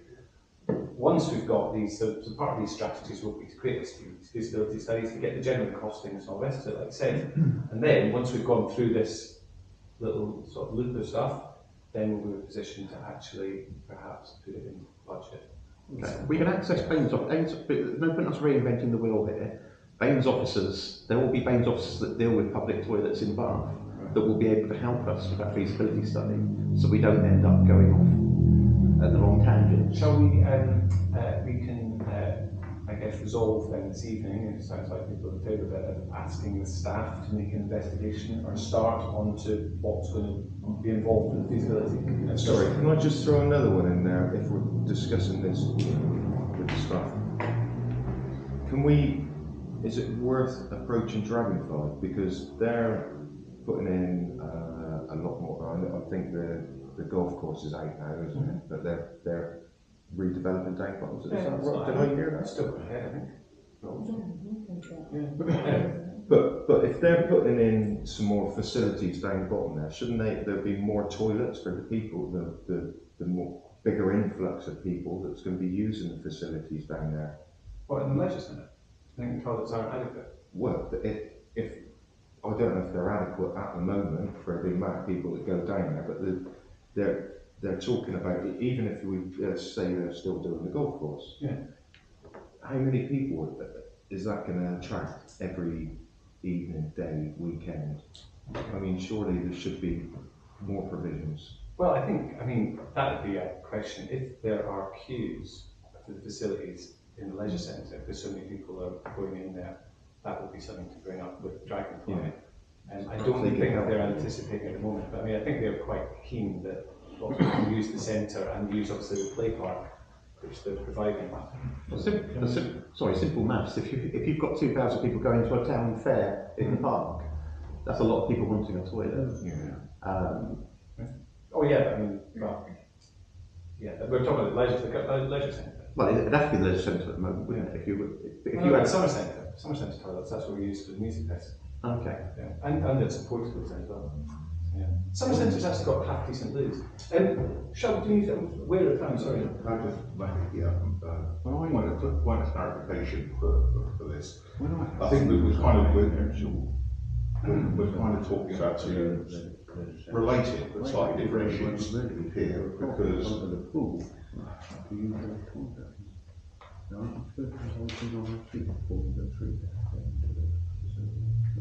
what was that, Rita?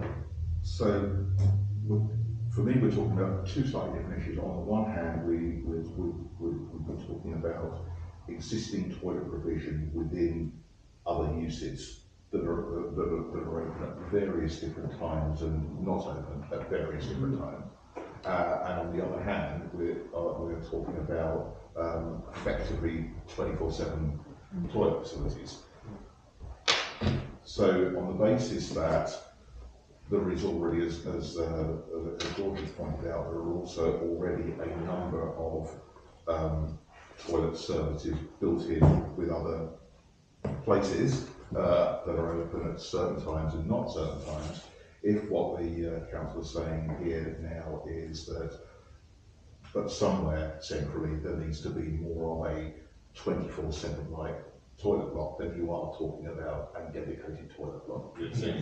So whilst we can talk about sort of engaging with places like the library or Dragonfly or whatever, that's only going to be at best an improvement on what's already there. Whereas what you're looking for is something completely different. Effectively, you're looking for a dedicated 24/7 facility, and with that. Perfectly happy to kickstart a feasibility study on it, but you are looking at a whole different ballgame in terms of capital and in terms of ongoing revenue managing a dedicated block. Because it doesn't have that built-in supervision. So it is a different animal. So we're talking about more than just spending and paying. But that's why we get feasibility. Yeah. But I just wanted to be clear that it's. I think we understand that. And there's a bit of need as well. As I say, there's obviously the need for toilets during the day. I think that probably you may find that there is less need for toilets at sort of 4 or 5 in the morning. And it's not necessary to have process along because I'm not familiar with Miss Norton as you guys are. Any suggestions you might have in terms of potential sites and locations and who I should go show? I'm sure everyone should would be very feedback. I'm aware of that. Do we have anything to resolve on this item at the moment? I don't think we do. No, I think that's great. So thank you, everyone. So the worst thing the last thing I've got to say. The worst thing down there as well is put a public toilet hidden away. If it's hidden away like the one between the bank and the town hall, it was vandalised, drug use. If it's in the centre of the town where the CCTV is covering it, there's no embarrassment these days with using a public toilet. There's not, no. The whole I've never done this before, but I genuinely need to That's handy, isn't it? Right, thank you everybody. No, we're still playing Snakes and Ladders with the agenda. We're still playing Snakes and Ladders, but we've not doubled up on anything yet, and I reckon, because it's fun, should we quickly go on to item 89, which should be quite short really, because Cliff, who had come in to make the point about the upkeep of public spaces, isn't a town council issue, but, because he asked me what was my view, and I did the proper voice out thing and said, I can't speak on behalf of the council. So I said, we'll put it on the agenda and we can come up with a statement which we can send to Baines in a letter saying that the Nottingham Town Council thinks this or not. And that's all we can really do, I think, say, isn't it? And Baines don't necessarily have to pay any attention to us, but we can make it. I think you need to fully understand the council policy on biodiversity net gain. Yeah. It's a policy that you need to look at for the whole of the town, not just in isolation. And perhaps we need to be in discussion with Baines about which areas they apply more net gain to than others. Certainly, we know from the conversation we had at the beginning, the president that we are creating more biodiversity in areas like Willowbrook Walk, and the offset from that may reduce the need to do it in places like Charlton Park. But it's more complex than it at first appears. Okay. I'm sorry, Sean, actually was on the agenda, but I took it off because the agenda was too long. I actually should have kept it on now. Was your biodiversity duty? It will be on the next agenda, so I'm not going to write anything down. Because from the 1st of January 2024, councils have a biodiversity duty. So it will be on the agenda for October for you to discuss. And also on there, I took it off, should have been known, so I put it on, was the biodiversity net gain. So again, that will be on your October, because that comes into effect in November. So Miriam was saying that they've got biodiversity net gain specialists working as part of this project, which is part of a wider project. And actually everything that's said in this survey, from my understanding of land management, is spot on with regards to biodiversity. So they're saying they're happy to do a no, and they want to increase biodiversity, but it's not that it was managed properly, which is actually a management issue, not a biodiversity net. You know, I think what they're saying is, yes, we want more bugs and birds and everything, but actually there is no biodiversity net gain if you leave it to grow too long to go to seed. So that's the argument they're saying, is that they're happy to let it go to seed, and they're happy to have a no, to have it look a bit wilder, to have more wild flowers, but it does have to be managed in order to tick the biodiversity net gain thing, and the safety and the visibility issues. And if you're looking at a square of concrete, yes, there will be a little bit of biodiversity net gain by letting it grow, but it is an island in itself. So it's much better to concentrate on the bigger swathes like the batch and everything. And I'm sure Miriam's professionals would sort of go, actually that's not a biodiversity net gain issue, that's a management issue. I'm sure it is. So, I mean, because obviously you have a little bit of knowledge in this thing, I mean, do you think there's something coherent we can reply to Cliff to show that we care about the appearance of Charlton Park? But well, when you say that one of the issues that Cliff has was that it was meant to be Mother's Lane, and then it wasn't made until July. So management. Again, it goes back to the management. So like the management. Yeah, it's a highlight the management issue that it's got to be better next year. Okay. Then it leaves us in a difficult position of what we can really do other than what can we do. We can ask them to consult also. To hit their targets in terms of biodiversity gain and such, and perhaps request that. Because it would also feed into things that we might be interested in regards to our neighbourhood plan and the other credentials that are coming through where we would have to manage our sites, as said, in the same way. And also, we could, Peter, you can elaborate on this. We talked about devolved powers and such, and there might be viability in taking on certain green spaces for our, use. I don't know how it works in terms of precept and that reallocation of council tax funds that's directly or centrally controlled. But there are sort of, we've got to pay someone to maintain our green spaces anyway. So if we take on more, if we look at taking on more, there's another piece of land that we've got in our ownership that we don't currently manage. There's also, it gets to a threshold point, and actually you're better off kind of contracting on a contract basis, aren't you? I don't know if we can just say to them, going on to fix my street, and just say that if they mention all of these health and safety issues, that would be known the next day. I can tell you now, it just will be, because I don't know. Trip hazards as well. Trip hazards, dog excrement, not being able to pick that up, burning issues of the too dry. Is there a weird timing at the moment with the new council being obviously what it is for another 4 years at the start of it, where they're starting to spend their money on the things that people are complaining about a lot? Because they are trying to create the legacy in the next term, I suppose, potentially, where anything is raised, like how much money's been spent on roads recently. It's just ironic. It's just quite ironic how much money's been spent on roads and potholes and things like that now, which have been ignored for so long. And it's whether or not there's statements to be made by making sure that things are safe. Because because essentially if we raise the fact that there's awful pavements. I just chip in that it is more than just that patch of land, isn't it? It's around all sorts of different areas within the town and further afield. And there are areas where I was wandering around thinking about the different levels. Some of it is aesthetic, so it's up to whether people think it just looks untidy. Others whether there's an inconvenience to it. It's not been cut so you can't walk through it, or there's things get dropped in it or whatever, litter, or there's a danger. So, for example, there's where bushes grow out into paths, so people are to walk onto the road with the push chairs.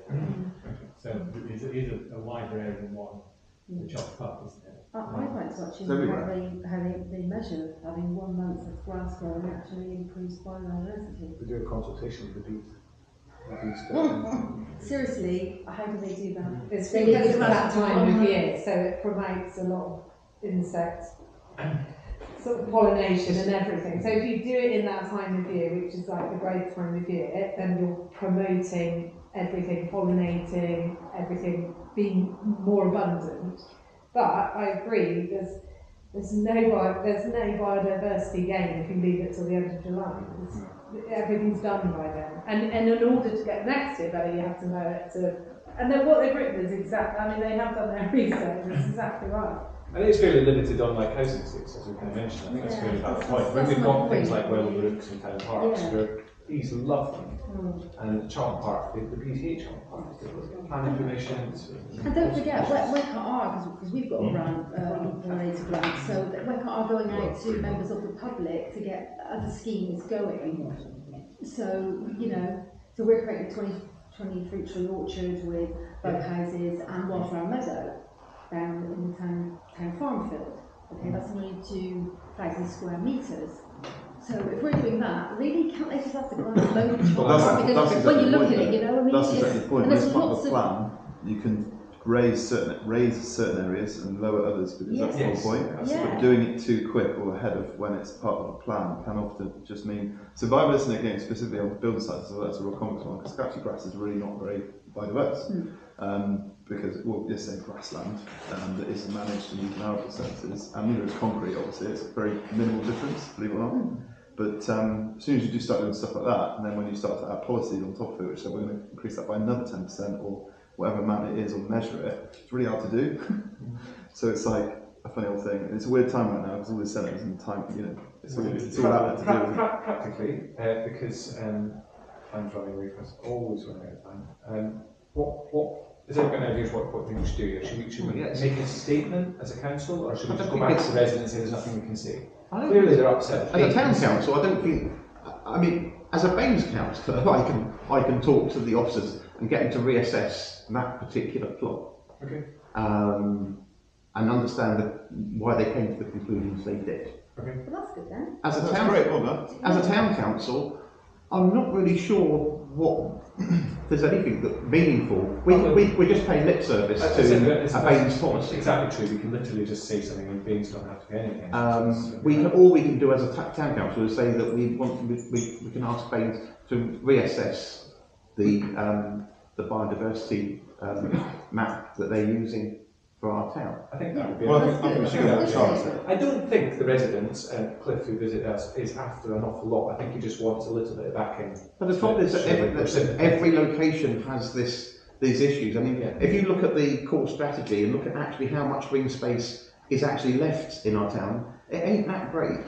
Yeah, but it's quite. There's plenty in the Wellbrook Walk, for instance, isn't it? So green indeed. That's the point. So the few, I mean, most of the new estates have no or very little on-site biodiversity. It's all off-site. It's all 3 miles away. Do we forget where we live? Seriously, we are absolutely surrounded. It's so green here. Yeah, surrounded. Yes. This isn't London. This is the West. Exactly right. Can I just make a comment? Your comment about asking for management, I don't think is unreasonable to say on behalf of residents we're concerned about management this year because of this and this reason. So that is valid. Can we repeat that? And is it appropriate to sort of that sense? Absolutely. Yeah, absolutely. Because that's pragmatic, isn't it? It's a suggestion of that solution. is a really simple one. I think that's we can definitely do. If you're happy with that, it's only pragmatic if you ask the right person. Yeah, but it's still. I think we want to. I think that sounds. So it's something taking interest in it, isn't it? It sounds something which we do, which is sensible. If you're happy with that, we can move on from that item. Surely you going to. I will contact on that specific issue that was raised. I will speak to our officers and understand what decision, why they've come to the conclusion they have. Perhaps you could and ask them if there's a chance of reassessing it. Okay. And as a town council, shall we say something? That's the thing. It's just a two-hat thing. It's like a Baines thing that we've asked the town council to. We can write that to have a conversation. Okay. If you're happy with that, Peter, we're going to move on. and then we can update Cliff. Okay, back to Snakes and Ladders agenda. Let's go for 86. item 86. I say conflict of interest with VVOLLB external auditors. Yeah, I'm going to take over this one. Okay, thank you.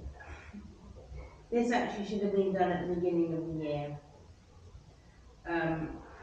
As you are aware, Peter sent out, the AGAR was not done very well.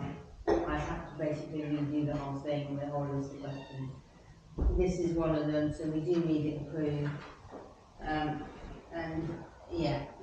I'm not sure why we're asking the question, that's my only concern. Sorry? But I'm not sure why we would think there would be a conflict of interest. Because it's a standard question with it. Because you're in the higher bracket, you have to be internally audited and externally audited. External auditors are appointed by the government. You've had a change of external auditor. It used to be TKF Little John. They've lost half their contract and it's gone to BDO. Because you've changed the external auditor, you just have to sign that they're based in Plymouth. Perfect. You have to sign that you've got no. Exactly the kind of answer I like. I can say if we all agree that. So that, this was actually covered in. Was it really? They do cover So, that. in future, I've sent off a whole load of information to the external auditors. I had an A4 page of questions. It has gone off. Haven't had the decency to reply yet. But word of warning, you will get a bad external auditor report. Hopefully next year we'll have a good one, because I'm on board. Great. So we have to sign that then? Sorry, no, just Gordon has to sign. Okay, cool. On behalf, we just need a council resolution and then Gordon to sign it. Right. So that's just one small piece in the puzzle that we've been untangling. There's been a lot. Yes, it's a mess. It was a mess. Well, maybe we need to also review the internal auditors. We'll be careful because remember we are still. So on your we're still on the standing on version. We're aware of the fact that we are. On the next agenda will be this will be at full council because the full council have to do it. So next October will be the appointment of your internal auditor. I'm in the process of getting the trust. Good. Thank you very, very much. It has been a baptism of fire. Well done, Kate. Well done, Kate. Okay. Thank you, Kate. Right, item 87. The proposal to approve the event plan for Remembrance Sunday. Yeah, looked pretty good actually. Very good, actually. Yeah. We're going to have poppies and your road closure notice has been received, so the road closure is in place.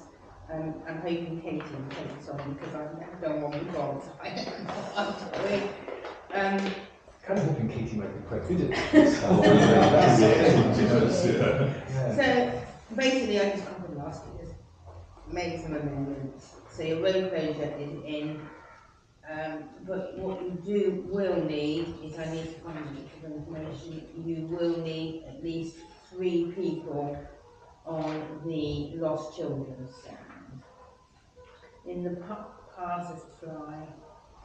past, it was Dave, Joe, probably Donald, the other person, Caroline, and somebody from Youth Services. You had 4 or 5 and they were all DBS. I don't know. What were they doing, sorry, Kate? Lost children. Yeah, but lost children's point. And they have to be DBS to man lost children. It's not like an organisation that does that or something. Sorry? It's not an organisation that can man that will do that. Sorry? We don't pay for people to do that. No, like a voluntary organisation. Like you get school teachers or like. Sorry, this is for the Remembrance Parade. We need 3 people for lost kids. Yeah, have you ever been there? Serious question. You've been up there. There's a few kids. But it's I think it's still to get required. one kid, you need 2 adults and all that. In the main thing, it says you need a minimum of 3. Really? So, okay, that makes no sense to me, but whatever. I don't, as far as I know, we've never had any. Well, not because have I that go, again. when it's Yeah. on for about an hour and No, they I go wouldn't. home. Regardless, if that's what's needed, Yeah. let's start with the obvious question: is how many people here are DBS checked? You have got but you to have- volunteer for youth services. You have to be DBS checked for the specific Yeah. reason for that, so we'd have to start processing it now, and it wouldn't be an entire No, I don't changeover. think so. You just have to have the number and the. No, you have to, What you date have is to it? have a DBS for the town council, because I have a DBS, Oh, right. and I cannot use it, I have to get a town council. So So it's only, then they're not. Sorry, the town council haven't gone for a DBS check with the councillors, have they? No. So none of the town councillors here are Your DBS. staff used to have them. Sorry? Your staff used to have, Donna and all. Okay. So, who do the community trust use when we do the music event? You? But your DBS doesn't count, nor do both of mine. Mine wouldn't either. So in that case, we don't have anyone that's available that's DBS checked We've because got time to. We've got Dave and Joe. You've got Dave and Joe, and you've got Dave and Joe, and you've also got volunteer from Euston. Can I ask practically, is it just a You case? do have three, but I haven't asked Dave and Joe. Is it just practically a case of someone having something on, like to say that they can be approached for lost children? They got to stand at a stall and say that. An old step.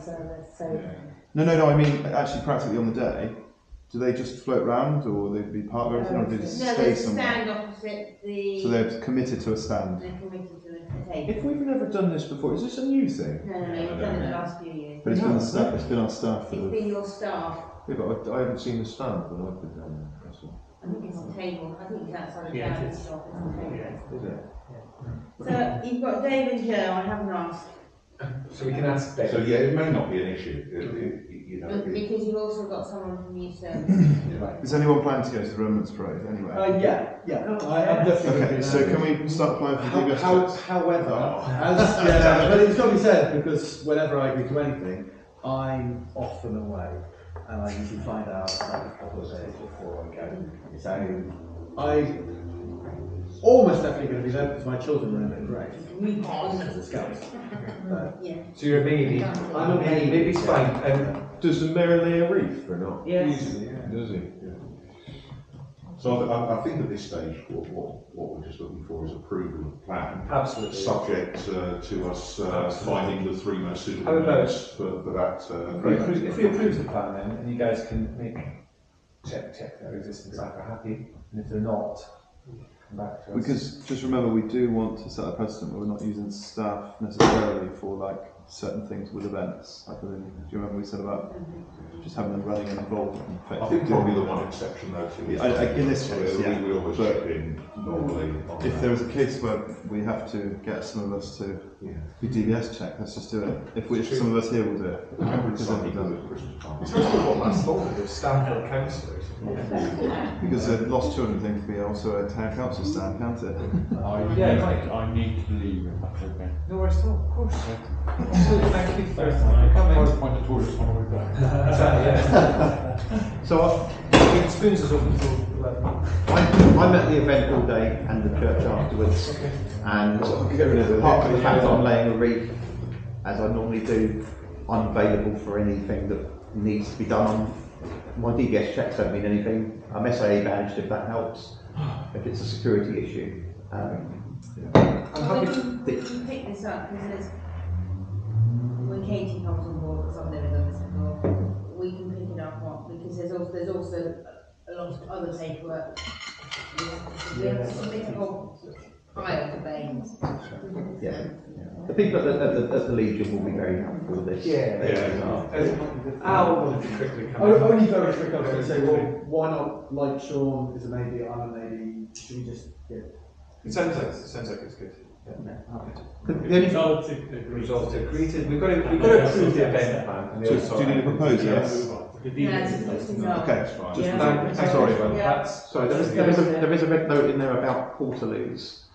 My suggestion would be that we signpost the toilets and we speak to people that have got premises close to the event that may be happy to put a sign on their door saying toilets available.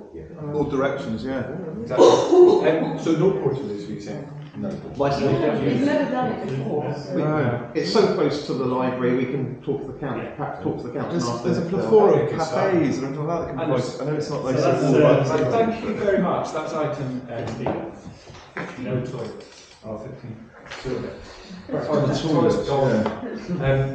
Right. Shall we move on to item 90? Adoption policies and terms of reference. To approve the policies in terms of reference below. So, does anybody against? No, approving these? quite reasonable. Thank you very much. These have all come through the F&O committee, having previously been here as early drafts. It's quite good, just in case it came out. Do we need proposals and seconders and votes? No, just smile. Is that okay? Is that valid? That's great, well done guys. Oh, thank you. Thank you very, very much. Item 91, we've got very little time, 14 minutes. Item 91, purchase of Christmas tree. Does anyone not want to go with a recommendation? No. That's double entry, don't take that. Where's the money coming from then? We've got budget, we put 10,000 aside for Christmas. Christmas lights. Yeah, How much Christmas tree. lights going to cost? Lights I'm and assuming trees. I haven't yet got the final figure from Alison Warren at Baines, because what they basically do is that they divvy up the cost of Christmas lights across the whole unitary area. But she's promised me that figure soon. Hopefully we've got enough in the budget. They kept on reducing our money last year a little bit. It was very contentious last year. We've got more in the budget this year. That's why we put more in the budget, because we know Baines are going down. Well, town hall's not really, let's just cancel Christmas. Yeah, I'm with Mark on that. That'll save us some I money. would keep Christmas. To be honest, last year, it's funny, the tree that we got. Everyone can be away anyway, they're away all summer. We paid for half of the tree, and to be honest, I got more compliments about that tree than It anything the was very council's ever popular, done. wasn't it? I love that tree. Tree. And this year, of course, we've got an event planned to have a proper switch-on event to get some trade through it and do what the tree should be doing, not just looking pretty. So, Chair, can I just ask a question, Yeah. please? So you've gone with company A, thank you very much. yeah, It is fine for the people you used last year, Yeah. because it was easier, they know what they're doing. When are you looking for it to be installed? Tomorrow. Yeah, I was going to say November for that price. What day? before the Christmas switch-on event. Before the 30th of November. Yeah. Before Can we- installation, before 30th. Can we go up against the Bath Christmas lights, switch on the huts and stuff? So you really want it in the last week of November then? Have we got an actual date for the switch-on one? Yeah, it's in the paper. I'm just checking where it is. They're getting the entitled sons back to Yeah, the whole family would come, the whole family would come. Can I ask about the tree before we move on? And keep on trying. The tree, last year, I think Linda, did you approach Backhouse and they sponsored it, we didn't have money in the budget for the tree, so we got half the money for that. I think that's what I just said, half the money from the council. Well, yeah, I think the council will definitely always be looking forward to sponsorship opportunities to help us run these events. Absolutely, that's super. Right, brilliant, thanks. All right, we have to item 91. We've approved item A, which is quite good. Recommendation, brilliant. Item 92, course related Christmas events. Christmas. A lot of work's going into this. I was away. Sounds good. Well, we had a meeting. We've done some things since subsequently, but so I don't want to read through it. But anyone's got any questions about any of that? I mean, basically, it's the Thursday, 30th of November, between 5 and 7 on the high street. There's art training shops, markets, music happening, and the tree and things up. And Father Christmas, either in the town hall, ground floor in his grotto with some events and practical activities and food and drink in there, or in the council chambers as a contingency if that's open, upstairs to what? I was just going to ask whether we can ask the site manager to do the grotto. And put beer on. I'm being serious. I don't think you we've got someone. Yeah, thank you. Because we just load it in with you know anybody else? No, we've approached people about Santa. So I really don't think the town hall's going to be completed by then. Well, we're not the experts. Really We're not the experts. You know. We hope it'll be open. basically. Yeah. So we use upstairs and downstairs, or we just use upstairs because that'll be open or Toilet. We'll put them like here up or something if it gets to that. But, so that's that, and then yeah, lots going on the street. And we are looking at, we've got sort of information on various providers of things. You know, as we've had it for you, so we're looking at how we can use the money that we've got, whether it's worth getting something like that. So now we know we can, if we get agreement here to carry on developing this Can I give idea. you a bit of feedback on something? Some time ago you had real reindeer going down the street. Yeah. Apparently that was the most popular thing ever. One of the things. Just that's feedback. Yeah. on that. So Very that- expensive. Yeah. Very expensive. It was the first year I came to Miss Yeah. I thought it was magnificent. Yeah. It was. So, I was like, what? How expensive? how much I were don't they? know how much it Linda? was. I can't remember, but I mean, Sponsorship. it ran into like tens of pounds. I got a feeling Gemma knows someone, you know. We've got Those that sort of reindeer. information. Okay. Yeah. Reindeers are one of the things we're considering. All the others are kind of- we need what we will do is, if we've got the go ahead to discuss this further, then we'll go away and look at some other options and see where we can, how we can spend the money or sponsorship, and then come back and say this is what we're proposing to do. But it would rather be finance, not meeting. I think we'll get there next week or so. So that's basically what's going on. Then 7 till 7:10 is the speeches and presentations, and the light switch on over here, and then with the proper sound system, and then late night shopping continues. Christmas sing-along with Merriment to lead, and then wet weather contingency, using the town hall if it's not available, using Unit 14, council chambers, using whatever we need to have the money within the budget that the council's got for the Christmas parties for the fair. And then for the old people, using the afternoon social rather than a separate event on the 7th of December. Use the afternoon social and 7 old people's event. That becomes a Christmas event. And then having a Saturday Christmas cinema event, adult film in the evening, matinee, young people's film. And running those as a separate event, so we've got more than just it all on one night. So what do you think? Have we got the Christmas event? It used to be called Dickensian. Yeah. I think events always work better when they've got a unique name. Dickensian, everyone knew that Dickensian night was on a certain night. I don't know what you're going to call it, but I'm just saying it used. I think give an event a name. Okay. The marketing. Well, the original, the reason Graham in a way is involved is because there was a plan to do a nativity record break, which we did a few years ago. But it didn't happen last year, and I think he'd still like to do it. Graham would still like to do it with Merriman and all the other drama and groups that are around. So this is a sort of. It's gimmicky, but it's Christmas nativity thing. The theme and the name's great, and then The event we did to get in was the number of shepherds coming. Yes. And members of the public all came dressed as shepherds. And we ended up in the we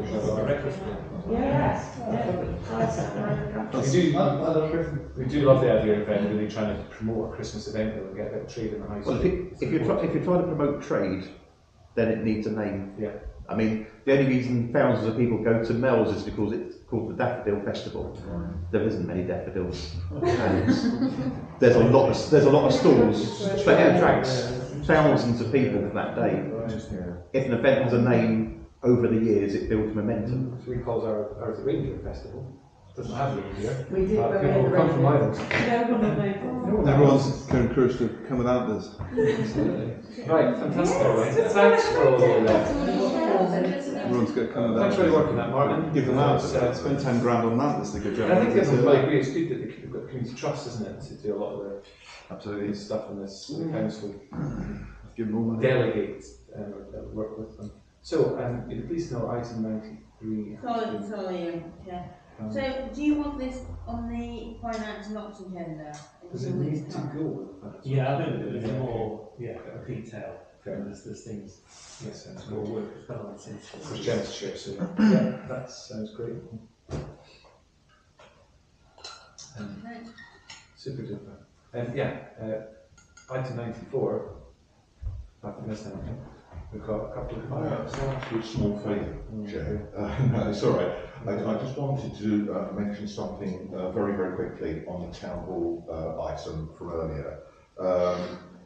One of the things that Nicola wasn't able to get ready for tonight was the approval of somebody to do the phase 2 business plan.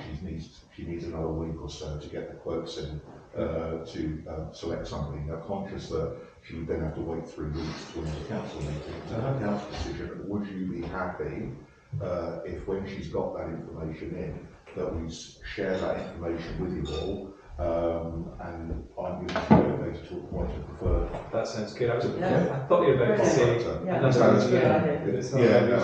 think are we just doing phase 2 or comparison of phase 1 and phase 2? Or is there already a version of phase 1? It's basically to develop the economic business plan for phase 2. As opposed to the overall business plan, which is a little bit. Okay, that sounds great. Good idea, Peter. We're all happy with that. We've got 2 planning items to discuss. Would anyone like to make anyone like to say anything about the first item, or does anyone feel that the town council needs to make a comment on the first item? Which one's the first one? I was randomly there today, but I'm not to do with this. It was to do with taking some kids up there. But I didn't talk about it. I didn't know really was a thing. The fact that the first floor extension is going to overlook all the houses behind. I don't think it's a good thing. I'm quite happy with the single-storey extension to create a rear garden room. But perhaps because of the problems with the other, is it a good idea? Sure. Put some dates in the first. So I've already been talking to officers about this over the last few weeks. So yes, it's only really 75A that's impacted by the 2-storey extension, but our officers have already gone back to them and discussed this and advised that they're not happy about this. So we're expecting revised plans. So that kind of sounds like the town council might be best placed not to make a comment at this stage, because there's no real benefit to us making a comment. If the 2-storey extension stays in there, then I'll be calling into committee. So, again, what I said is, does the town council feel that it needs to make a comment of substance? Is this on the agenda because there's a deadline coming up? Yeah. I think the deadline's passed. I think that we asked for an extension. We've got an extension. Okay.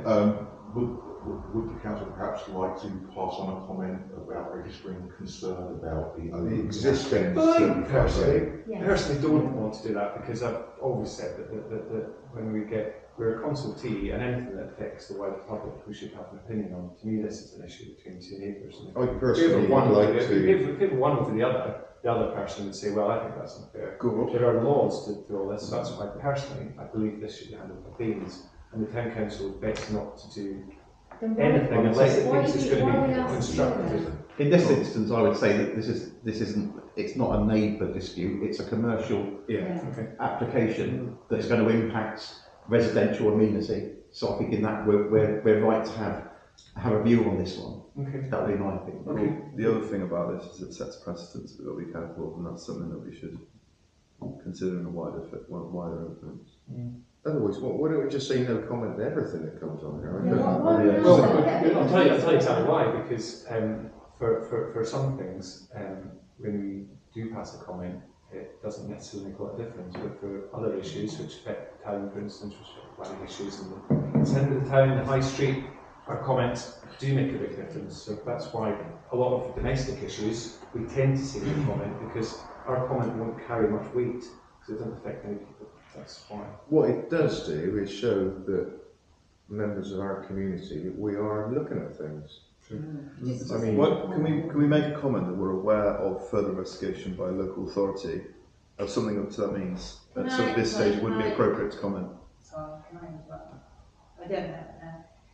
It is beneficial for councils to put a comment in.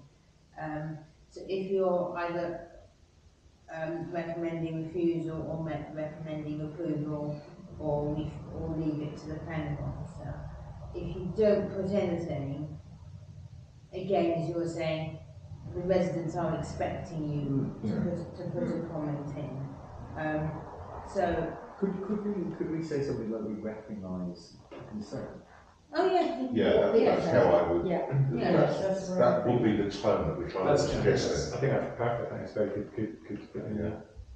So recognise concern, it's overlooking, and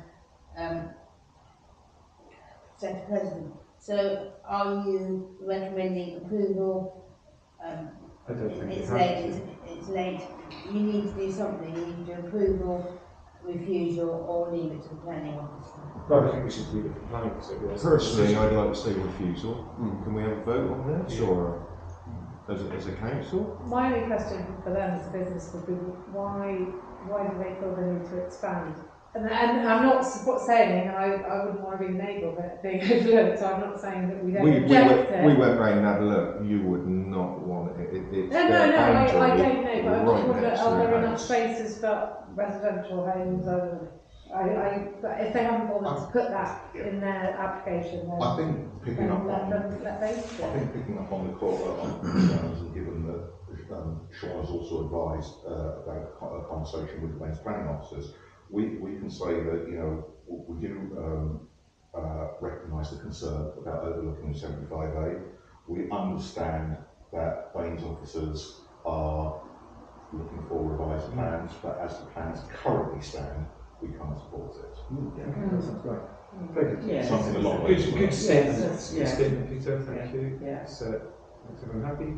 And the second planning item. It's just a small extension to the garage. It's not worth it. Can we see no comment? There's no issue. Well, No issue. No, we don't want to say no. We don't want to say no objection. No, that we got in trouble for that once. Yes. It's back of my garden. It doesn't bother me. No, it's the wording's very. Planning people are very specific on the wording. They didn't like no objection. What's wrong with no objection? Because no objection would have a reason, and we didn't put a reason in, and then end up with no support. So we figured if we don't have anything to say, that's when it was best to say no comment. Well, if you're recommending approval, to say, well, I would put the council recommends approval. You know, I don't know. You know, I'm not clear on that. If there's no comment, or if you have no objection, you have to say why you have no objection. So if you approve it, do you have to say why you approve it? No, but it's just one thing. Just give me a couple of. I can put recommend approval. We approve it because Linda's the next one. Yeah, she doesn't. Oh, hang on. It won't affect anyone. It's the little road round behind us, and my next door neighbour. And it's one of those houses just at the bottom of our garden. I think you always have to be very cautious of unintended consequences on any of these. No comment is quite straightforward. You're not actually you're not objecting. You're not recommending. There's nothing in this that concerns you. Yes. There may be something that concerns his next door neighbour. Yeah. And that would be for an issue for him to take up. Yes. But I wouldn't necessarily. If there's no reason for us to take a side, then I don't know if we really need I totally agree. Just say no comment then if we That's why we used the no comment and other things like that. Right, thank you. We're happy with our no comment there, and I think that's good. Thank you for that, Sean. Right, 5 minutes past 9. If there's no more business. Right, we can finish. Thank you everyone. Nice to see you.